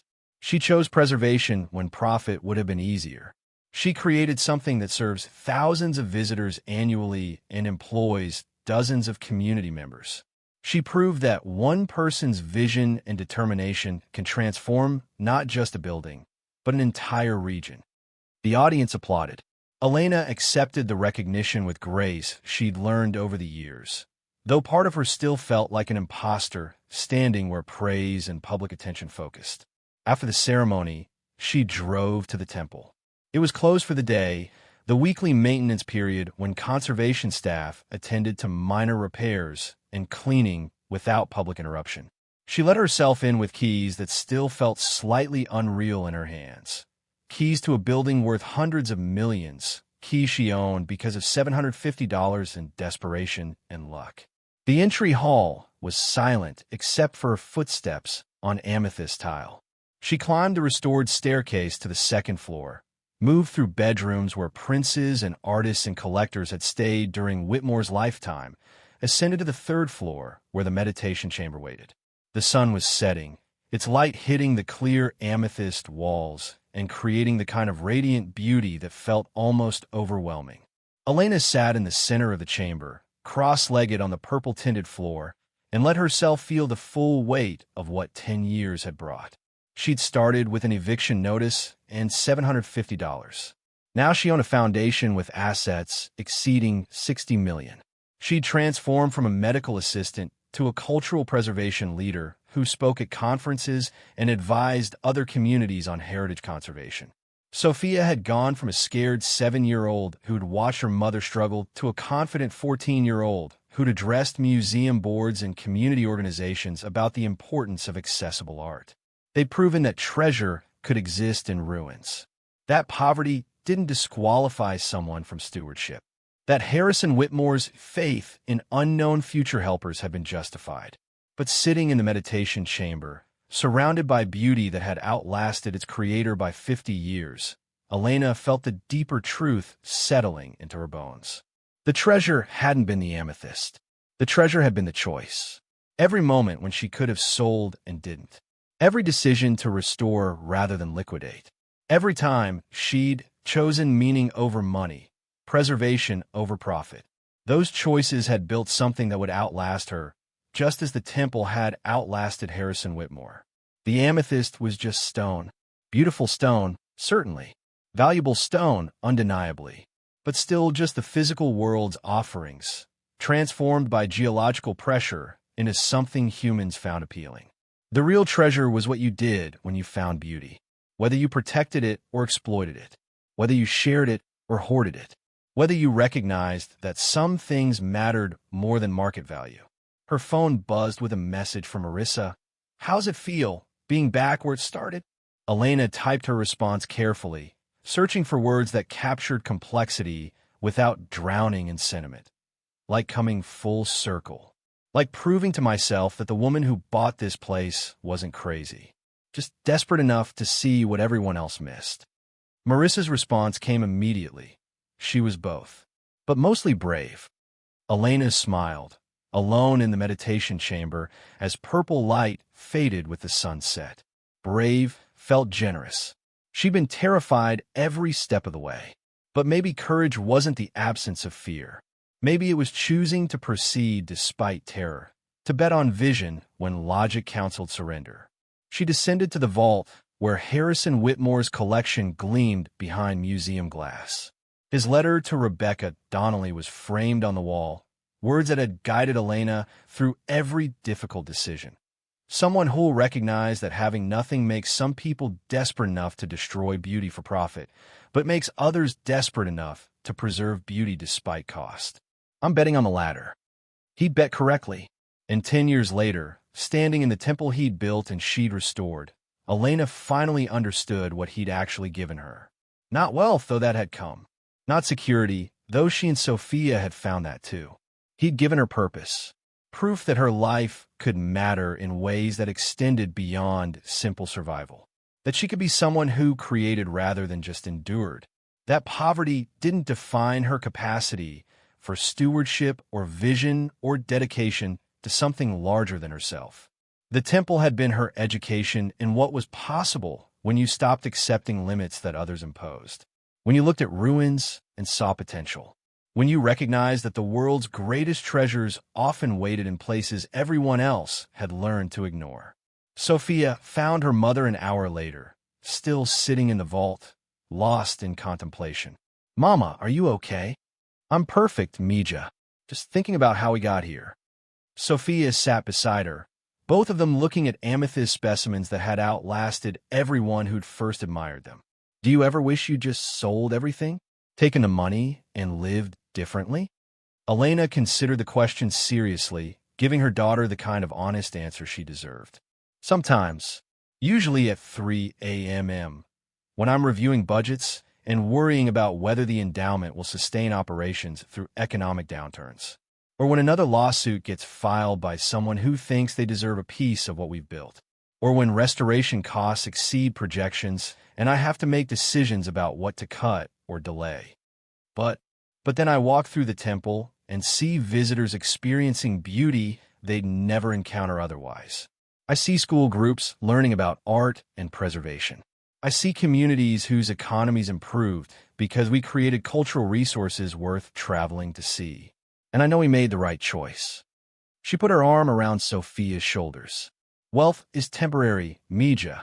Market crashes, investments fail, money disappears. But what we've built here, what we've preserved and shared, that outlasts us. That's the real inheritance we're creating." For who? For everyone who comes after. For people who need proof that beautiful things can belong to communities instead of just individuals. For kids like you who deserve to grow up seeing that art and culture aren't just for the wealthy. Sofia leaned against her mother, quiet, for a moment.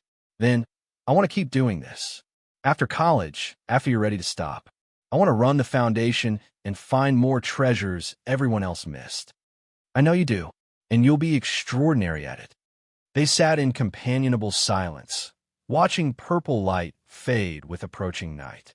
Outside, the temple's security lights activated, illuminating the structure's exterior in gentle brightness that would protect it through darkness without destroying its character. Elena's phone showed messages from Marcus about legal matters requiring attention, from James about upcoming exhibition plans, from Dr. Okoye about conservation concerns with one of the second-floor panels. The work never ended. The responsibilities accumulated rather than diminished. Success created its own demands that were different from poverty's struggles, but no less consuming. But looking at her daughter beside her, at the amethyst specimens gleaming in museum light, at the life they'd built from $750 in desperate hope, Elena felt something settle in a place that had been unbalanced for 10 years. She'd been chosen by circumstance, by eviction and desperation, and a courthouse bulletin board that most people walk past without seeing. But she'd proven worthy of that choosing through thousands of small decisions that accumulated into something extraordinary. The temple stood because she'd refused easy money. The collection remained intact because she'd honored a dead man's wishes. The foundation served communities because she'd remembered what poverty felt like and had insisted on accessibility even when exclusivity would have been simpler. Harrison Whitmore had written that wealth created obligation, that having resources meant responsibility for using them to create something worthy. Elena had spent 10 years learning what that meant in practice. Not grand gestures or single heroic moments, but daily choices to preserve rather than exploit, to share rather than hoard, to build for generations beyond her own lifespan. The woman who'd bought a temple for $750 had been terrified and desperate and hanging by her fingernails to hopes she barely believed in. The woman who now stewarded a foundation worth over $100 million still carried those fears in ways that would probably never disappear completely.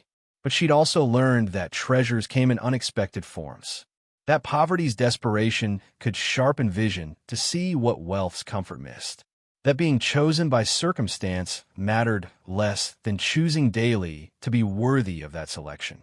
Sofia stood, stretching muscles that were beginning to hint at the woman she'd become. "We should go home. You promised me we'd watch that documentary about mineral formations." Elena smiled, standing and taking her daughter's hand. "You're right. Let's go home." They walked through the temple, turning off lights in each room, the amethyst features fading back into darkness that would lift again tomorrow when new visitors arrived. At the front entrance, Elena paused, looking back at the space one more time. The temple stood silent and magnificent, a testament to one man's obsession and one woman's refusal to let that obsession die. It would stand for another 100 years if they did their work properly. It would serve tens of thousands of visitors who'd find beauty and inspiration and proof that preservation mattered. All because someone had been desperate enough to raise an auction card when everyone else had stayed silent. All because $750 had bought not just property, but purpose. All because Harrison Whitmore had trusted that the future would bring someone worthy of his bet. Elena locked the door behind them, the sound of the bolt sliding home echoing in the December night. Above them, stars emerged in winter clarity, their light painting the temple's restored facade in silver that complemented the purple shadows. "Thank you," she whispered to the building, to Harrison Whitmore's ghost, to whatever forces had brought her here 10 years ago. "Thank you for choosing me." Then she took Sofia's hand and walked toward their car, toward home, toward a future built on ruins transformed into resurrection.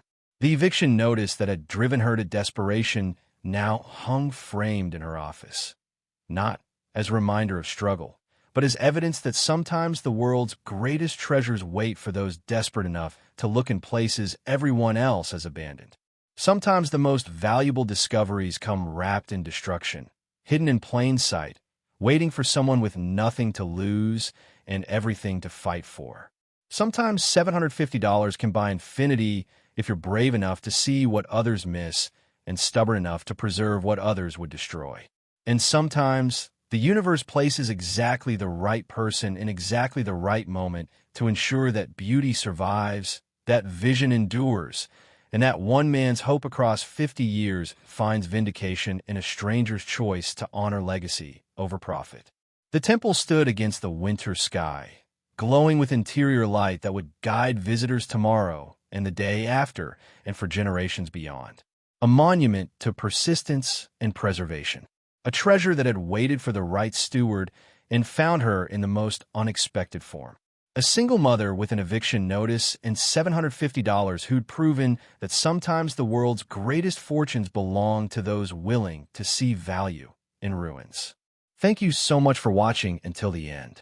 If you love this story, check out the other videos on your screen now. I think you'll really enjoy them. And don't forget to subscribe if you haven't already. See you in the next story.